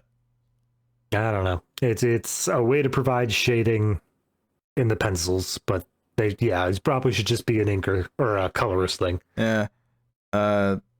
And it's not necessarily always there, or at the very least, it seems to be always there on the hero characters who don't have a mask. The villains, though, seem to have smooth noses. For some reason, villains have smooth noses, but heroes don't. I see Wotan in, like, the second to last page. He's got one. Does he? Yeah. Oh, sorry, I don't know if it's all the time. Do you know what? I had my tablet at an angle, and it was kind of, like, obscuring. Like, those lines were kind of fading away. So forgive me. They always have it. I take it back. Yeah. It's a consistent problem. It makes me think of Romita Jr., and you never want to make me think of Romita Jr. No, hey, I get it. Like I said, New 52 show, I've been doing his run on Superman, and it ain't fun. It ain't a good time. Oh dear, oh dear. So yeah, they are okay though. Like, as much as I'm making some digs at it, it's perfectly okay, but nothing particularly exciting or that good either. Yeah, I mean, it I wouldn't say house style. It does have a little bit more bump than that, but it's a bit more on the cartoony aspect of it. It doesn't feel as epic or whatever. Yeah, I guess I can agree with that, but I think the reason why I call it kind of house style is because it's got a bit of like a, I don't know, blandness to it as well. Yeah, I get that. Yeah. Yeah. I mean, look, in looking up the issues of JSA just to see what was going on with Ragnarok here, I see that the next arc that's been solicited is year 1. That sounds so much more interesting to me than whatever's going on here. I feel like yeah. I think this may have just been an issue of scale where this is a fine enough story, but it just needed to start with something smaller to get people readjusted to what the JSA is and all that, especially after we had to wait for like 2 years for Jeff Johns to finish whatever it was he was doing before this. So yeah. The weird thing is, though, is people were obviously making digs at that book for all the delays and whatnot, but it's actually so far the better book. Like, yeah. You know, it wasn't perfect by any means, but I think it had more interesting things going on and better ideas going on. It kind of got a bit messy towards the end, but it definitely started much stronger than this one did. Yeah. I think it was just because he was allowed to play ball with much bigger ideas. He was allowed to, he was going to do that whole, the new golden age thing before that kind of just fizzled out. Yeah, I don't know. I guess he's too busy doing other shit to be writing comic books, I guess. Jeff Johns? Well, yeah, because I mean, at least the first, that's why he started slowing down. Maybe he's now he's got a whole different company. He's doing Ghost Machine. That's his thing over in a different place. Yeah, it's kind of weird. Because he was so, you know, synonymous with DC for such a long time, and it feels like he's just kind of gone now. Yeah. But that said, the last few things, I mean, I love Doomsday Clock, but everything he's kind of done since then has, you know, Stargirl was fine. That was a decent little book for what it was, but you know, nothing's been that great though. It feels like the Johns of Doomsday Clock in many ways was his swan song to me. That was his last big great thing. I think the biggest problem really came from the idea that he expected Doomsday Clock to be the end all of like, this is us fixing the universe, that's what it's going to be. And it feels like DC editorial, especially with all the shakeups at the time, was like, okay, but no, we're going to be doing something else. We're going to do Death Metal and then Infinite Frontier. And he's like, well, if you're not going to take my ideas, I'm going to go elsewhere. Yeah, that's what it is. I think we're in a pretty decent place overall creatively. Obviously not every book's going to be great all the time, but I feel like between the Absolute books and a lot of the ongoings that I've been loving, this is arguably one of the strongest periods we've had since the start of Rebirth, right? Since the start of this show. So I have, you know, I don't have too much to complain about. Like, a JSA book being a bit disappointing is like, if that's the biggest thing I've got to moan about, then things are doing all right. Yeah. All things considered. So, what are you giving JSA? It's just vastly okay to me. The art's not standing out, plot's not standing out. I'd say this one probably gets like a 6. Yeah, similar to I may stretch to the 6.5 because I was a bit more pleased with this one than some of the other ones that we've had recently, but definitely not going up to the good status of a 7. I'll just say 6.5 and leave it there. All right. Cheetah in Cheshire, Rob the Justice League issue 2, Greg Rucka writing with Nicola Scott on the art. So, yeah, loved issue 1 of this. It was so good having Rucka back and that Nicola Scott art, obviously, as well. Just stunning. And I think this was another solid issue. I think issue 1 was such a neatly well-paced issue because it was introducing the ideas. This one, inherently, the structure is not quite as perfect, or I shouldn't even say that, because it's perfect for what it is. There's nothing wrong with it. But, like, inherently, it's just an issue 2. But there's a lot of cool stuff here. I love Cheetah in Cheshire debating who to, like, recruit for their team. I love that Leon's like hanging around as kind of the teenage daughter in the background who casually just jabs with Cheetah verbally. That's kind of fun. But the debates of like, okay, let's get this character and this character, and they're like, no, you fool, they'll just stab us in the back. But we need people who'll go under the radar, who might actually, do what we say. For example, they specifically point out like no A-listers. A-listers all have their own stuff going on. We don't want any of them. We want someone who's going to be able to follow a plan. So they have these debates, and it kind of leads to them being like, okay, Cheetah thinks she knows one person that might be good for something, and Cheshire knows one person that might be good for something. So they both kind of go off to recruit someone individually each. You can feel like the Ocean's 11 editing style here. Oh yeah, going to recruit for the heist. Yeah, I actually don't think I clocked who this character was that Cheshire goes to go see. I just looked it up. It is an old character that they're doing a deep dive for. Her name is Hazard. I don't know if that sounds familiar or not. I really don't know. Yeah. But she's in a casino, and it kind of establishes that she is helping this old guy win by cheating at the poker or whatever he's playing. And she's just sitting over at the slot machine. And basically, Cheshire shows up. The art here is phenomenal. The body alignment, the surprise on this character's face when Cheshire shows up. Her getting in her ear and kind of like whispering, I heard a rumor that when Absolute Power happened, I mean, that's not how she says it, obviously, because they wouldn't use the name of the story, but when Absolute Power happened, I heard you got a few new tricks. And turns out she can manipulate electric devices, and that includes the slot machines, and this is one of the key abilities that are going to be useful for getting into the Watchtower. They need someone who can manipulate the doors and tech and things like that. So it's not even like just electric stuff. She says it's anything that is electronic, but the way that she phrases that her powers are essentially luck based. So the way that it works is she's nudging like the electrons and the quantum level of chance to be able to do whatever she wants them to do. And she proves this by setting off every single slot machine in the casino. They all start giving out a jackpot. And they kind of get into that as well, like, where she's like, wait, don't they get suspicious that you keep winning? And I guess this whole idea of like her powers being kind of luck based is that also applies to like the cameras and things like that. And it's like, they just happen to not be able to see you at all times. Wouldn't you know? How lucky. Yeah. Whereas Cheetah goes to Florence to meet with what turns out to be Clarion, who's using his cat to try and steal a book, but Cheetah's already nabbed it because she's, a cat. There's actually several references in this to like Cheetah, like, so Cheetah's kind of like, makes a little look or whatever when she sees that, oh, you're familiar as a cat. But also later on, when someone suggested as a potential teammate, it's like, oh, you might like her. She's got like a whole cat kind of like thing going, like in her dress code. And a cat ears hoodie. Yeah. So yeah, Clarion's an interesting pick. Definitely another kind of, C-lister, I guess we'll call him. Yeah. I mean, I've literally only read one series by him ever. It was New 52. It was by Ann Nesenti, and it was not a good time. I mean, I've never read a Clarion like solo book, but he's definitely shown up in things, and he's been in like animated series and stuff like that.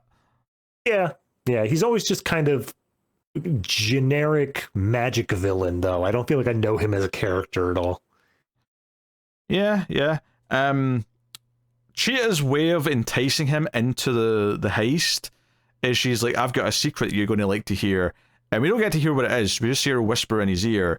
And the cat's like, because the cat can talk to him, just in case anyone wasn't, aware of that. The cat's like, what did she say?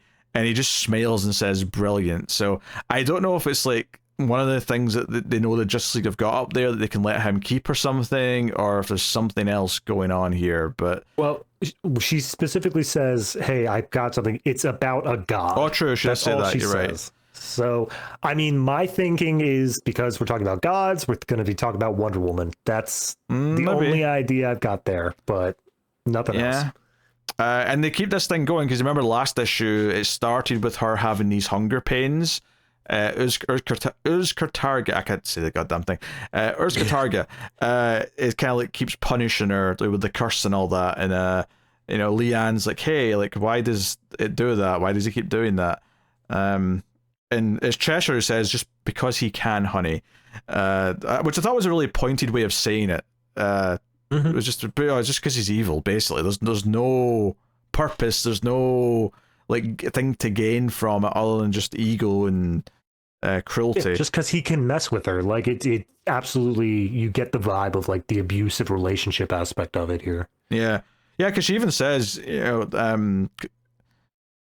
because she's like, hey, do you want to take care of that? And she's like, no, I'm not feeding his kink. Like that's how she phrases it, his kink. It's a very interesting, again, very pointed way of saying it. It's like you say, an abusive relationship.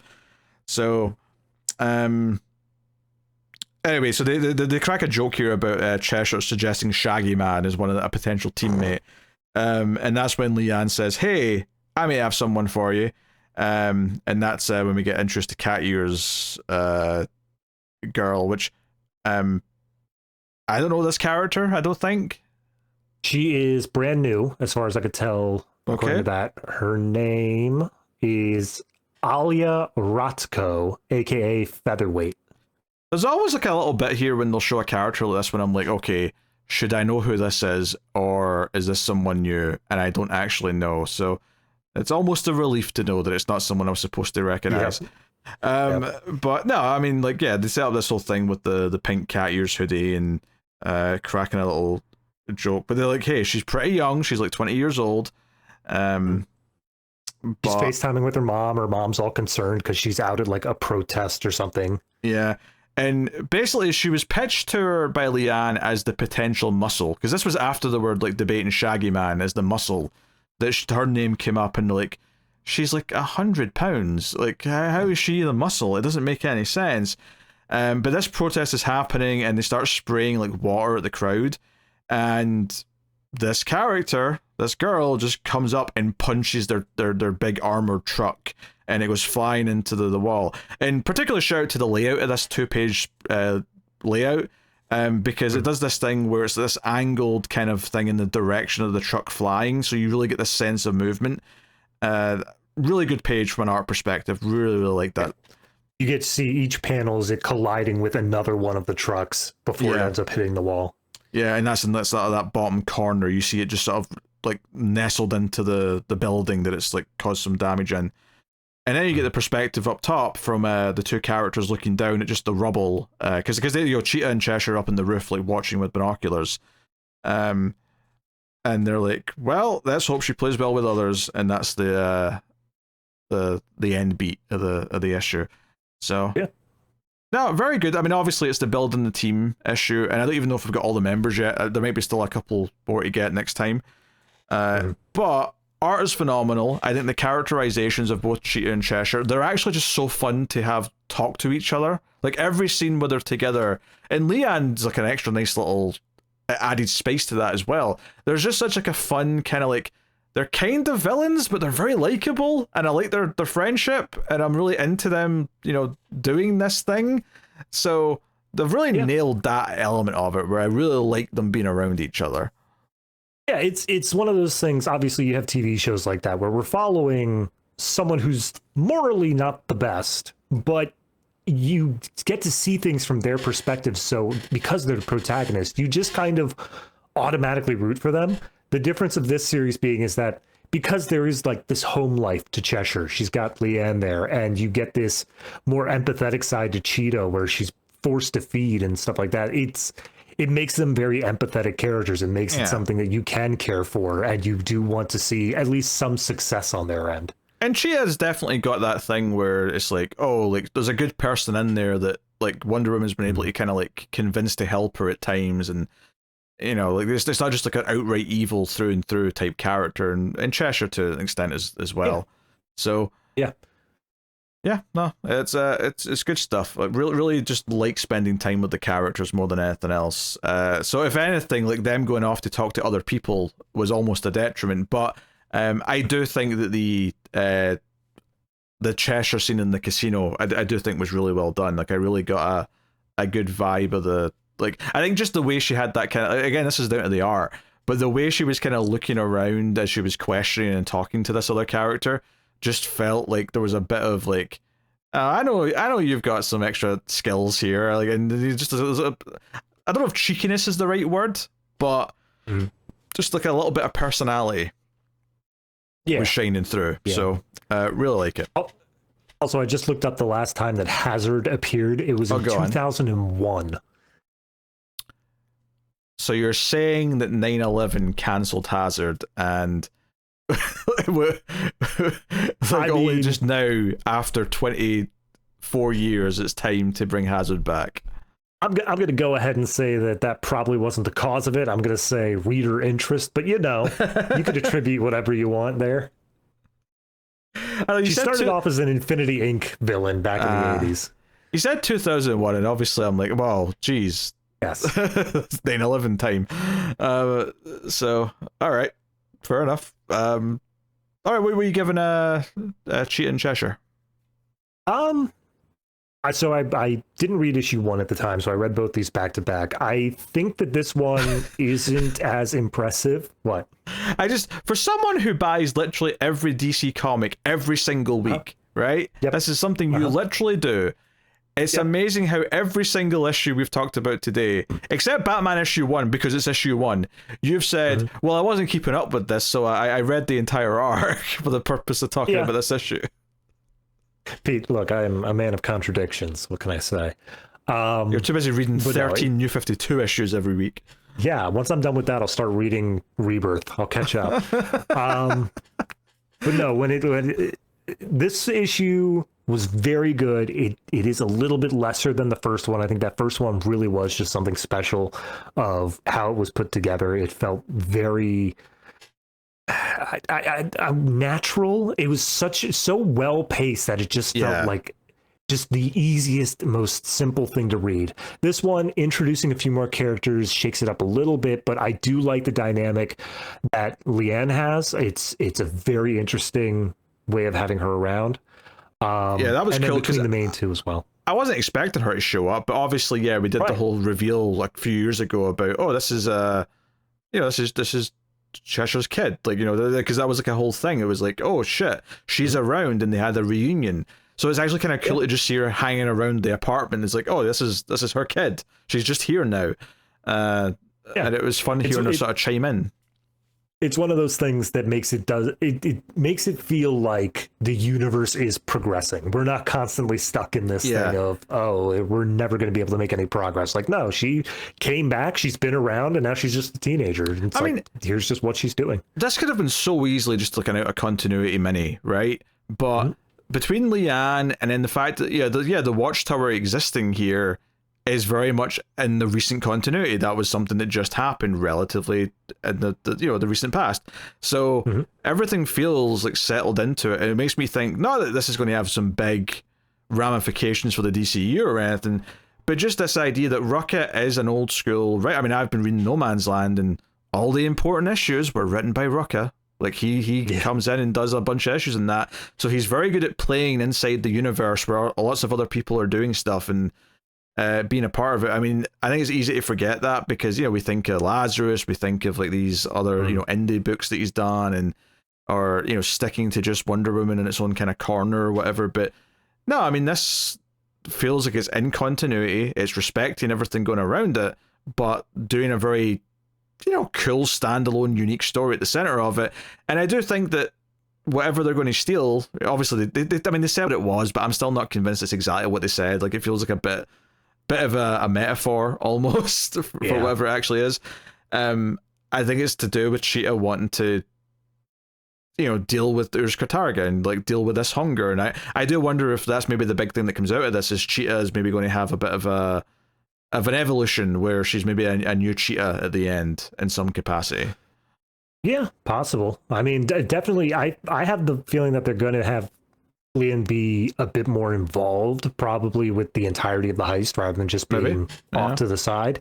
And if that's the case, they're really developing this relationship between Cheetah and Leanne where it's it's like the cool aunt sort of relationship. Like, this isn't something where it's respecting as a villain or anything like that. And so I think that's going to be the biggest drawback to humanity there that they could really lean on. Yeah, and I like the cool aunt description. That's exactly what she feels like in this. So, what are you giving Cheetah and Cheshire rob the Justice League? I'm thinking that this one, I'm going to say 8.5. I think I would have given the last issue a 9 if I were on that, but I'm giving this one an 8.5. Yeah, I gave it a 9, or maybe even a 9.5. I really loved that last issue. Yeah, I think it's at least an 8.5. Like, it's verging on the 9, honestly. But I'll I'll stick to the 8.5, just so that there's a bit of a scale for this going forward. But I you know, like, it is one of them, like, Rucka being back on a DC book, Nicola Scott being on art. It really is, like, you know, like, one of the best books when we started this show was their Wonder Woman book. And it's just so fun having, and you know, Cheetah was a part of that, so it feels like a, you know, a continuation of one of those characters, which is also kind of awesome. So great. All right, Resurrection Man, Quantum Karma, issue 6, Ram V writing with Anand, RK. I'll do the abbreviation. So everything and nothing, and existential life, universe. No, I mean, this was very good. I'm just joking that it's really big and complex and whatnot, and it is, but it's, you know, it plays off like everything it's set up. This idea of, like, because, you know, Resurrection Man, the whole gimmick is that he resurrects and he has a power based on how he died, right? And I kind of love the idea that at the end of this story, he literally resurrects the universe. He resurrects existence itself so that it has, like, a better chance next time round. I don't know. It is like the cycle repeats, if you will, kind of thing. Yeah, it's like time loops within time loops, but it's like there's one smaller time loop over the course of his life, or like some later version of himself's life, and then there's the universe as a whole has been consumed and will be reborn within its own thing. It's so high level, like high concept stuff. It's so hard to wrap your mind around. Oh yeah, it's huge. And then, like, the idea that, again, it's like that microverse that his girlfriend built, that ultimately he ended up having to end that relationship. And a lot of what he talks about in this, when he's thinking about his life and he's thinking about regrets, he's thinking about her. You know, he uses that and he's like, hey, this new universe has been built out of love because I kept this for love. And so it's like, oh, this new universe might have a fight. And the same way that the Absolute Universe is built out of Darkseid, this universe that he's resurrecting is built from love. So anyway, the big thing from last issue, though, is that the future version of himself, like, killed him in, like, the cogs and the gears of this, like, you know, endpoint space. And almost like he forgot, oh, he's going to resurrect with the abilities of how he died, which means that when he comes back, the Phantom Stranger's like, hey, you were killed with this, which means you can now control it. You now have the ability to manipulate all of this. And that's ultimately how this all kind of wraps up. The Great Devourer's coming because, you know, this villain that ate a better Resurrection Man started this down this path of constantly getting stronger and hungrier. And I love this visual of this hulking mass just in space coming to consume the last of existence. And again, such big an ideas, such a wild, like, I love the introduction of all that stuff back in, like, issue 1 and 2, and I think this payoff is just really stunning and beautiful. And then ultimately it's like, yeah, I'm going to kind of let you win and just rebirth the universe, because that's the way to do this.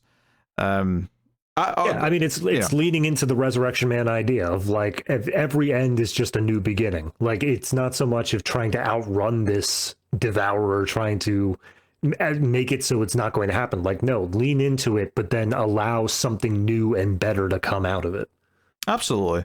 And then obviously there's also part of it, which is, you know, dealing with the older Resurrection Man and making sure that he can't, you know, do his thing anymore. So, no, I mean, some of this is gorgeous. Those panels against the black where he's just bringing out the microcube verse and manipulating it. That stuff is great. and then kind of the weird meta thing of him looking at the blank book, and it's like, yeah, there is nothing, and then suddenly there is everything. Big bang, a new big bang. Here we go. I don't know if this was even fully represented on your side because you were reading digital. Oh yeah, but this book does come with just 2 completely black pages of nothingness before we're like, okay, yeah, but let's restart the universe again. Yep, literally. I have, and so the annoying thing is, because it's digital, I have a moment where I'm like, oh, is it not downloaded that page? Did it mess up? Yeah. But luckily, the next page where he's holding the black book in his hand, I'm like, okay, all right, okay, that was an intentional bit. I'm also thinking, Anand RK, easiest page of his life. He's like, yeah, that's my work done for today. I counted up the page count, and obviously this has very complicated art, a lot of big spreads, stuff that. But like it's a 22-page book. Each of those 2 pages counts as 1, and I'm like, all right, that seems like a little bit of skimping out on the money there, but whatever. It's a dramatic moment. I love the page actually a couple after that, where it's basically it's rebirthing the universe, but it's doing it from this thing where it's like, oh, in this cluster there's the Milky Way, and in this Milky Way there's a sun, like the weakest star of the system, Sol. And it basically gets to like Earth, and it talks about the single cell organism, and it's like, oh, hey, you know where this is going to go, you know how this is going to evolve. And the end of the book is Phantom Stranger on Earth watching a meteor come down, and we see young Resurrection Man before he's Resurrection Man, and Vandal Savage before he's immortal. Because this is how this all started, is this meteor came down, and one became immortal, the other one got killed but became a resurrecting force because of it. So this idea that everything just sort of started again, and that's okay, because a lot of the narration in the middle is Resurrection Man talking about how we are infinitesimal, we are small, we are nothing compared to the grand scheme of things. However, we're also so important because each of us are the center of our own universe, which is why every decision that we make feels important. It feels like a big deal. So everything is important, right? And it just gets into these really big, heady ideas of existence and how much we matter. And we're both big and small at the same time, and it both matters and it doesn't. But done in a way that Ram V's really good at doing. It feels like an extension of all the stuff that he did in Swamp Thing with all the different parliaments that he introduced, the Parliament of Ideas, the Parliament of Gears, all that stuff. It feels like he's like playing with those same types of ideas, but just going to this existential place, which makes it feel like he's just exploring just like existence, contemplating on existence. That's what this is. Yeah. No, I there's so many like little moments. Obviously the back half is just this mind trip of like, oh, the rebirth of the universe and all this other stuff.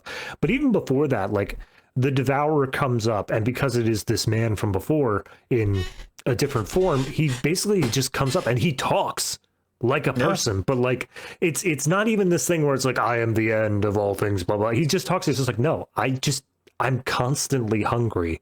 I've eaten everything.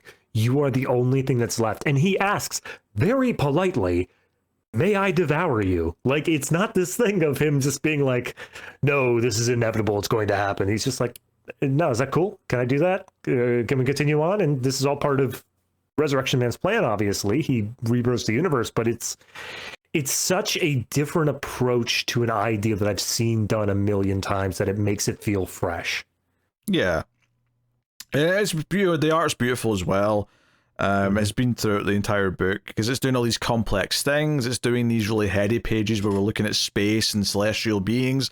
It's doing these pages where we're doing more normal stuff, but then we've got all this stuff at the start where Resurrection Man, for the first half of this issue, when he comes back after being killed into all the cogs and the gears, like his body's like basically made of gears, like part of his face is missing, and we just see like bits of metal coming out, which is kind of like this techno, like body horror type stuff. So it's really varied in everything it's doing, which is really nice. Mike Perkins is the guest artist on the first page because they've all had that first page or two. Well, most of it's been like it was the original artist who like helped create Resurrection Man, but he passed away, so I guess he never got to do all 6 first pages. Yeah, right. That's the vibe you're getting. But then at the end, there is the in memory of thing. Yeah, and there's a little like paragraphs from some of the creators and whatnot. Really nice. So like Resurrection Man obviously is not a character that springs to mind when you think, oh, important DC characters or whatever. Like, I remember him having a book at the start of the New 52.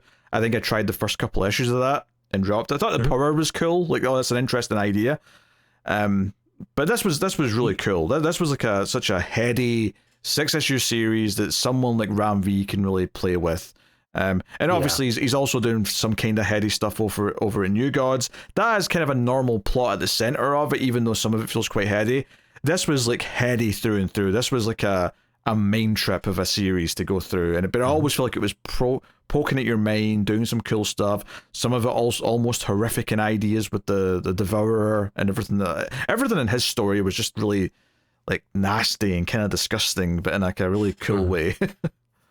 Yeah, no, I really, because you were saying the New 52 series, I really did like that New 52 series, but the issue is that they opened it with a lot of cheesecake stuff. They had a lot of like, women running around, big busty stuff, and it bounced off.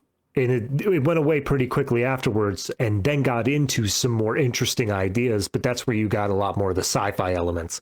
I like this idea of taking it that step further and making it this cosmic story, making it like, if you have a character who is functionally immortal, really every story at the end of his story is going to be a cosmic story. It is going to be this, what do you do at the end of all things if you're immortal? And I like how they approached that here and dealt with it in a way of, well, it's not the end of all things. It's just the start of a new thing.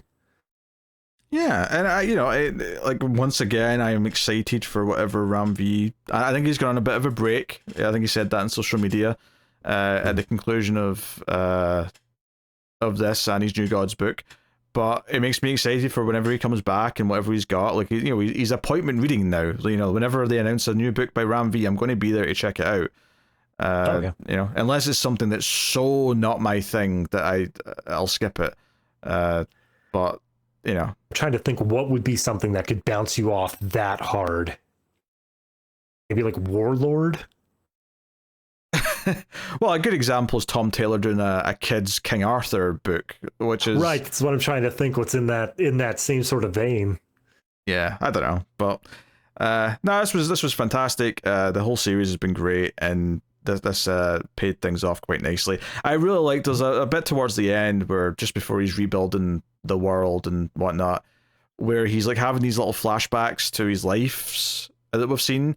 And I appreciated that while I couldn't name you all the characters that he brought up, I remembered all those moments. I knew who he was thinking about, or the women that he growed old with at the start of the book, the other soldier that he was with, the girlfriend that he had that he kind of betrayed because he had to stop this micro universe from existing.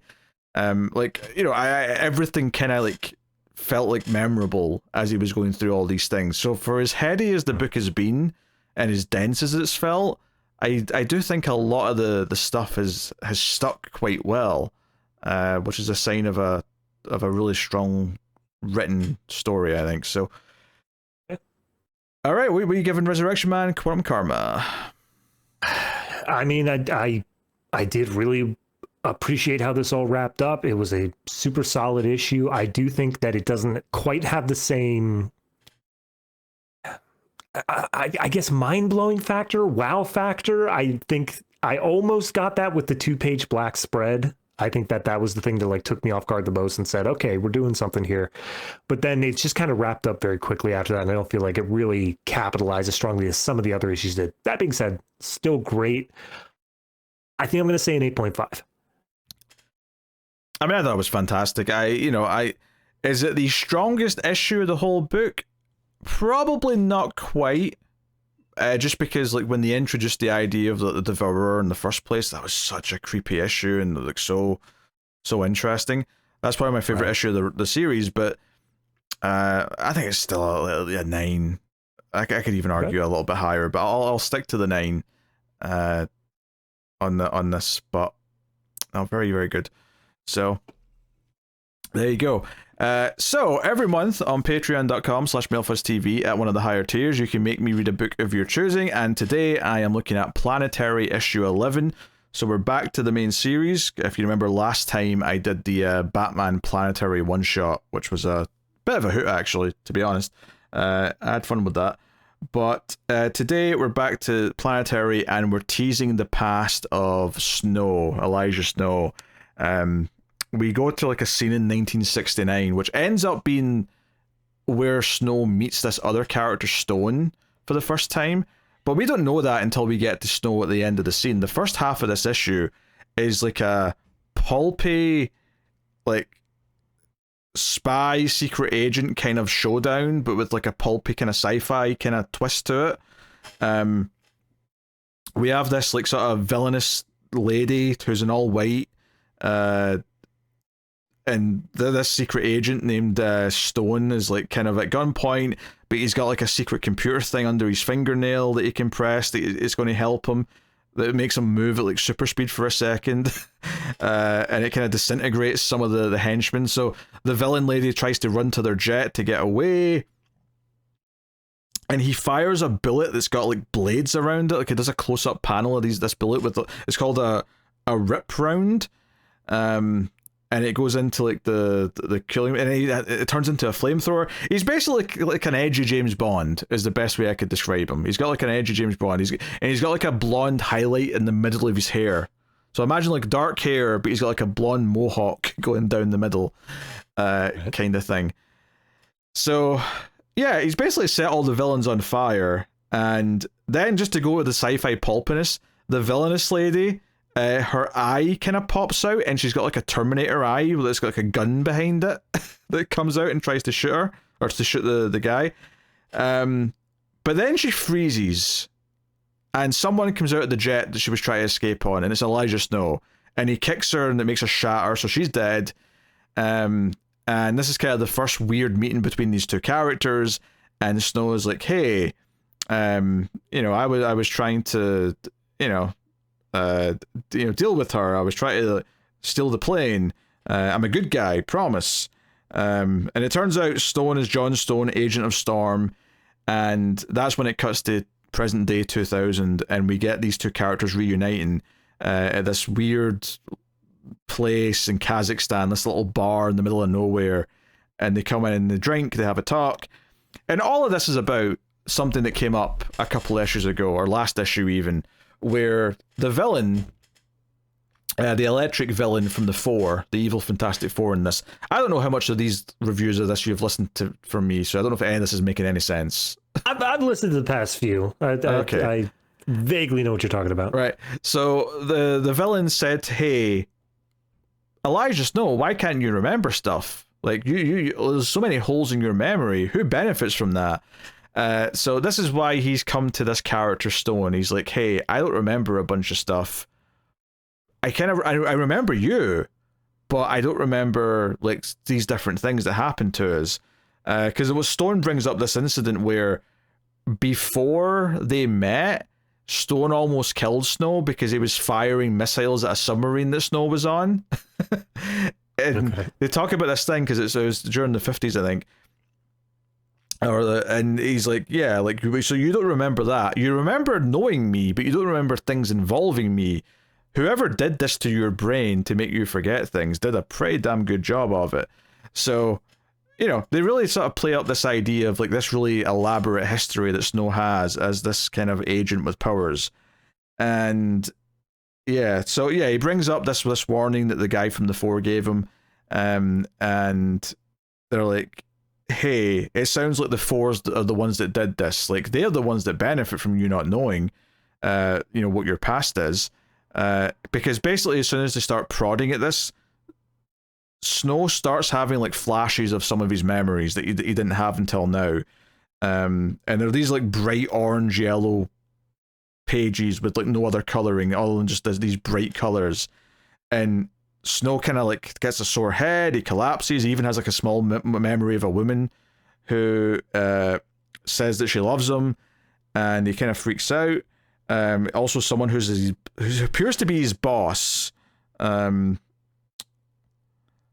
saying that he has potential. He says, this is your century and it needs you. And the idea of a century child, something that's come up in the book before.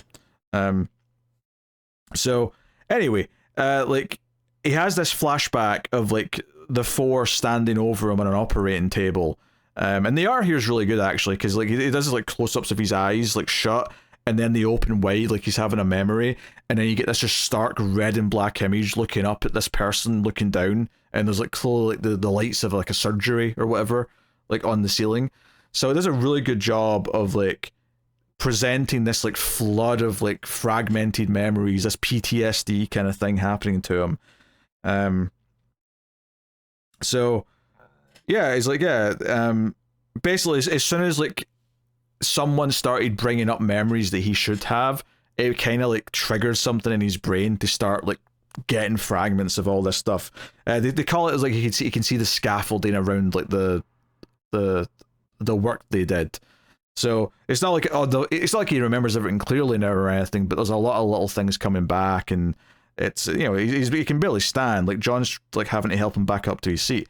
It's an interesting dynamic between these two, because you get the sense that they like each other, but there's kind of like a sense of attitude and history.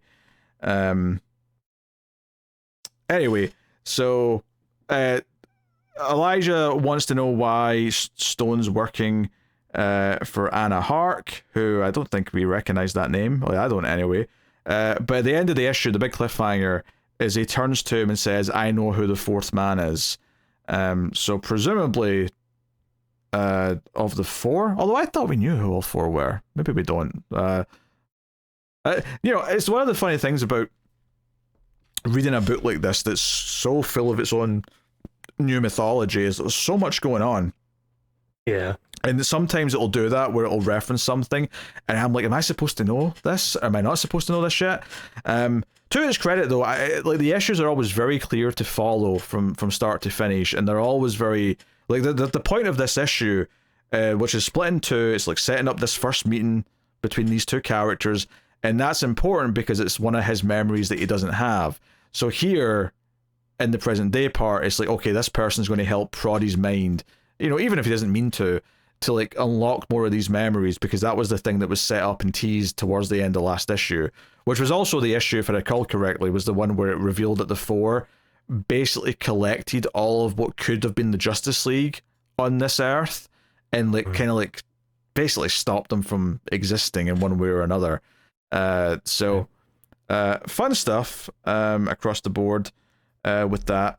I mean, this issue, I think the art's really good. I think it does a great job with those moments where he gets his memories back. And his demeanor kind of changes. Stone even recognizes that he can remember things now.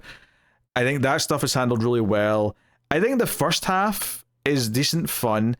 It's, you know, it's going for this thing where it's like set in 1969, so it wants to feel like an old James Bond, but with a lot more sci-fi stuff attached to it.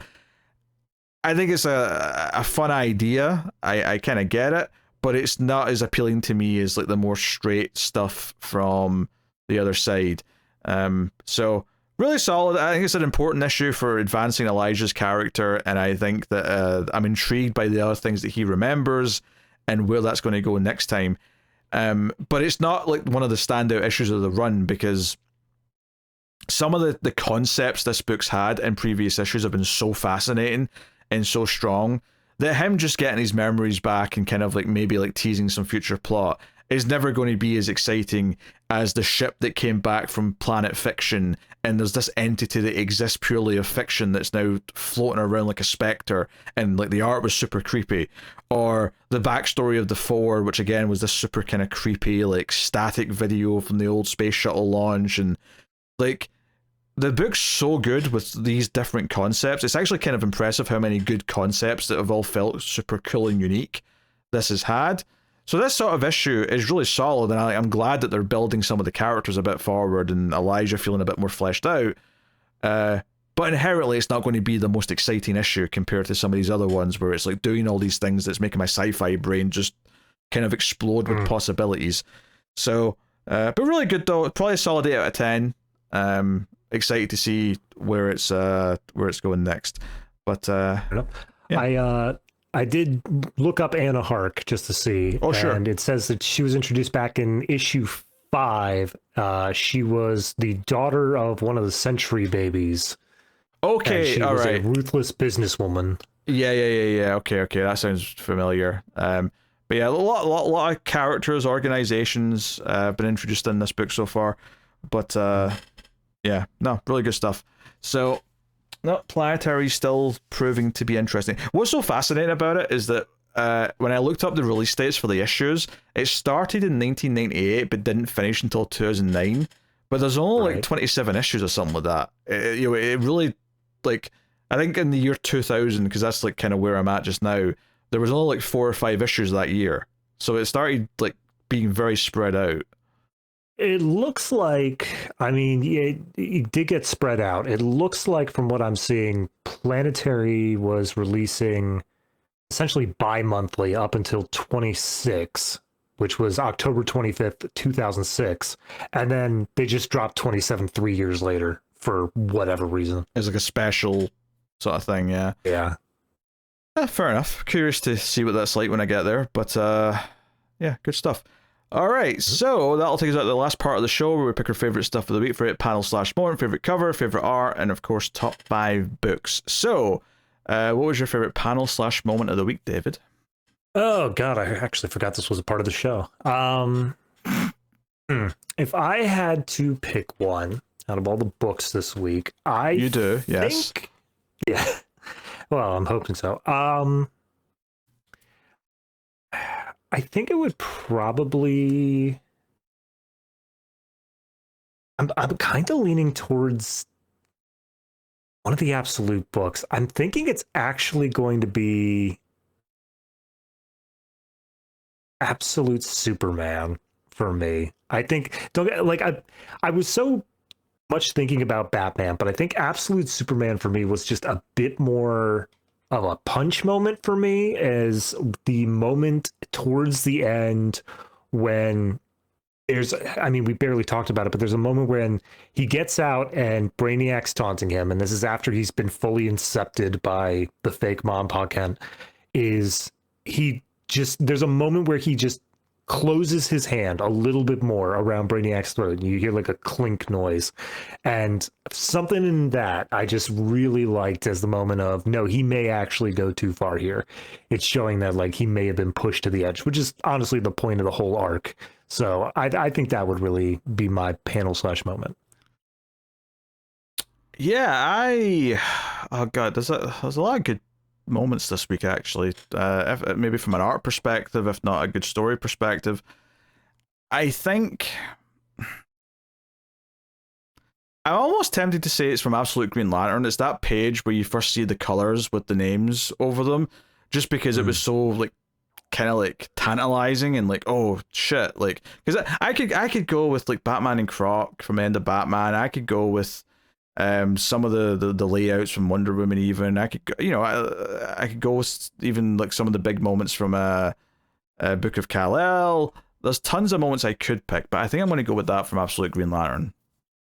So okay, yeah, I mean that works for me. Yeah, I actually haven't had a chance to look at the covers yet at all. Do you have a cover you picked out? To an extent. I don't know if you have any specific rules on what covers are allowed or stuff like that, but the one that's really standing out to me as I browse through these is there is a Book of L variant cover by Riccardo Federici, who it's just Superman doing like the superhero pose. He's got this fist on the ground and all that, but it's so painterly, well done. It's just really stands out as like a full art piece to me, more so than like any of the other covers. So I think that would probably be my primary pick there. Yeah, no, that looks really good. Federici often has great covers. Cannot fault that. Yeah, I don't know. The main Batman cover is pretty good. There's a really nice David Aja one as well.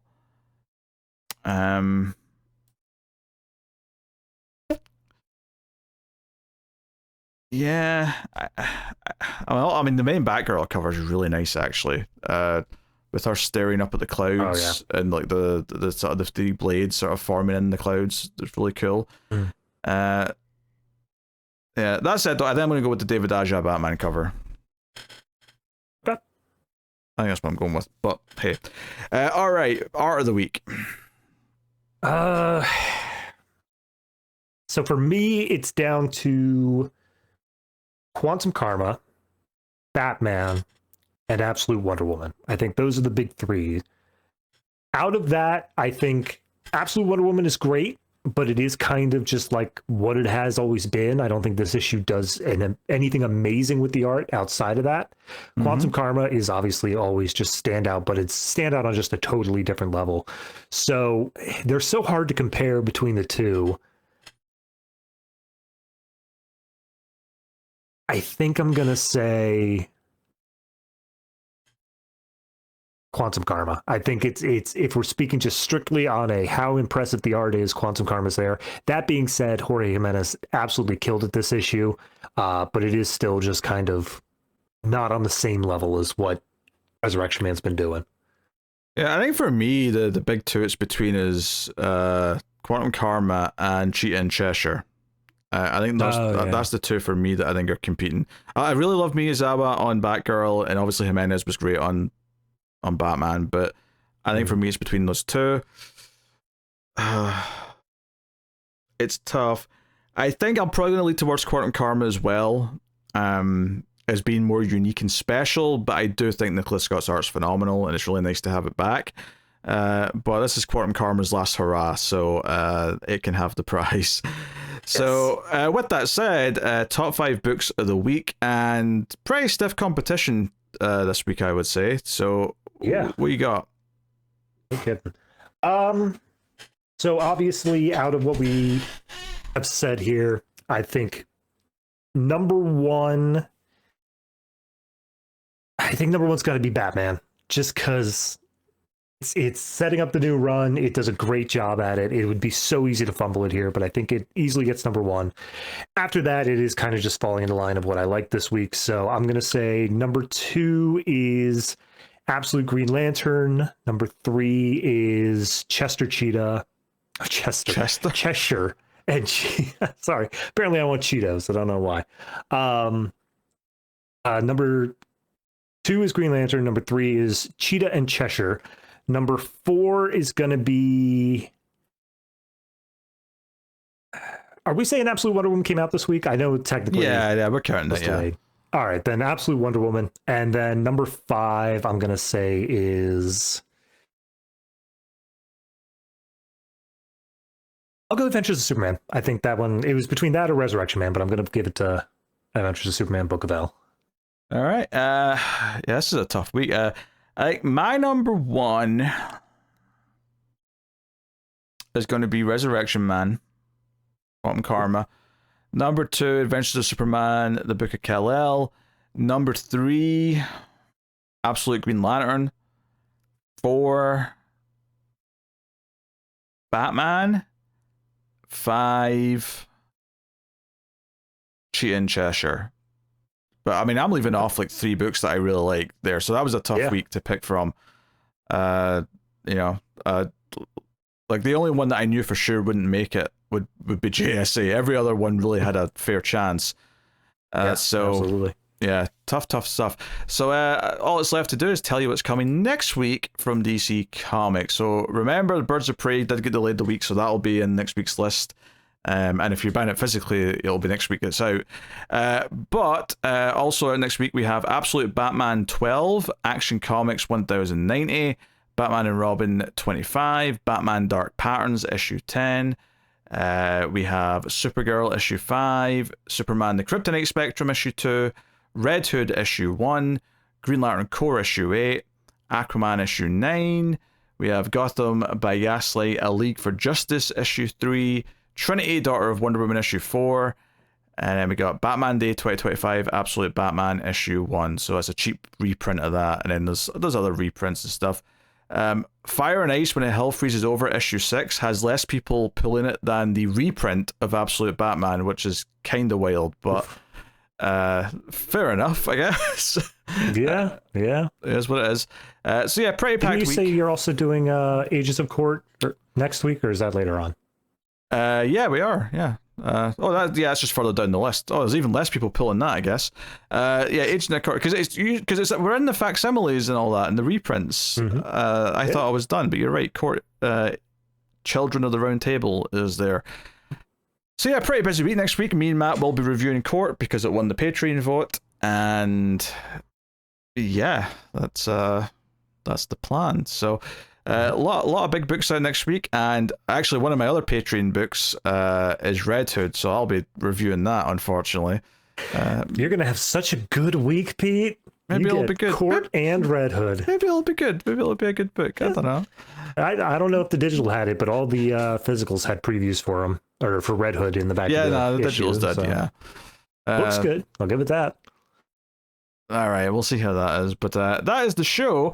Mentioned Patreon a couple times. Of course, you can support the show by going to patreon.com/MailFuzzTV. You get a vote once a month on the Patreon's choice, and you get access to an exclusive review series, which right now is Batgirl Year 1. We just started that last month. Issue 2 will be coming up sometime later this month. And they get the show a little bit early. But mostly you're supporting it so we can keep doing it. And of course, you can check out the other stuff that we do. Like I said earlier on, me and David do a couple of movie podcasts, so you can check them out over at MailFuzz Movies, the YouTube channel, or you can find the names there and go and get them on podcast feeds. But that is the show. Thank you very much for joining us. We do appreciate it. Keep reading comics, and remember to never get lost in the Speed Force.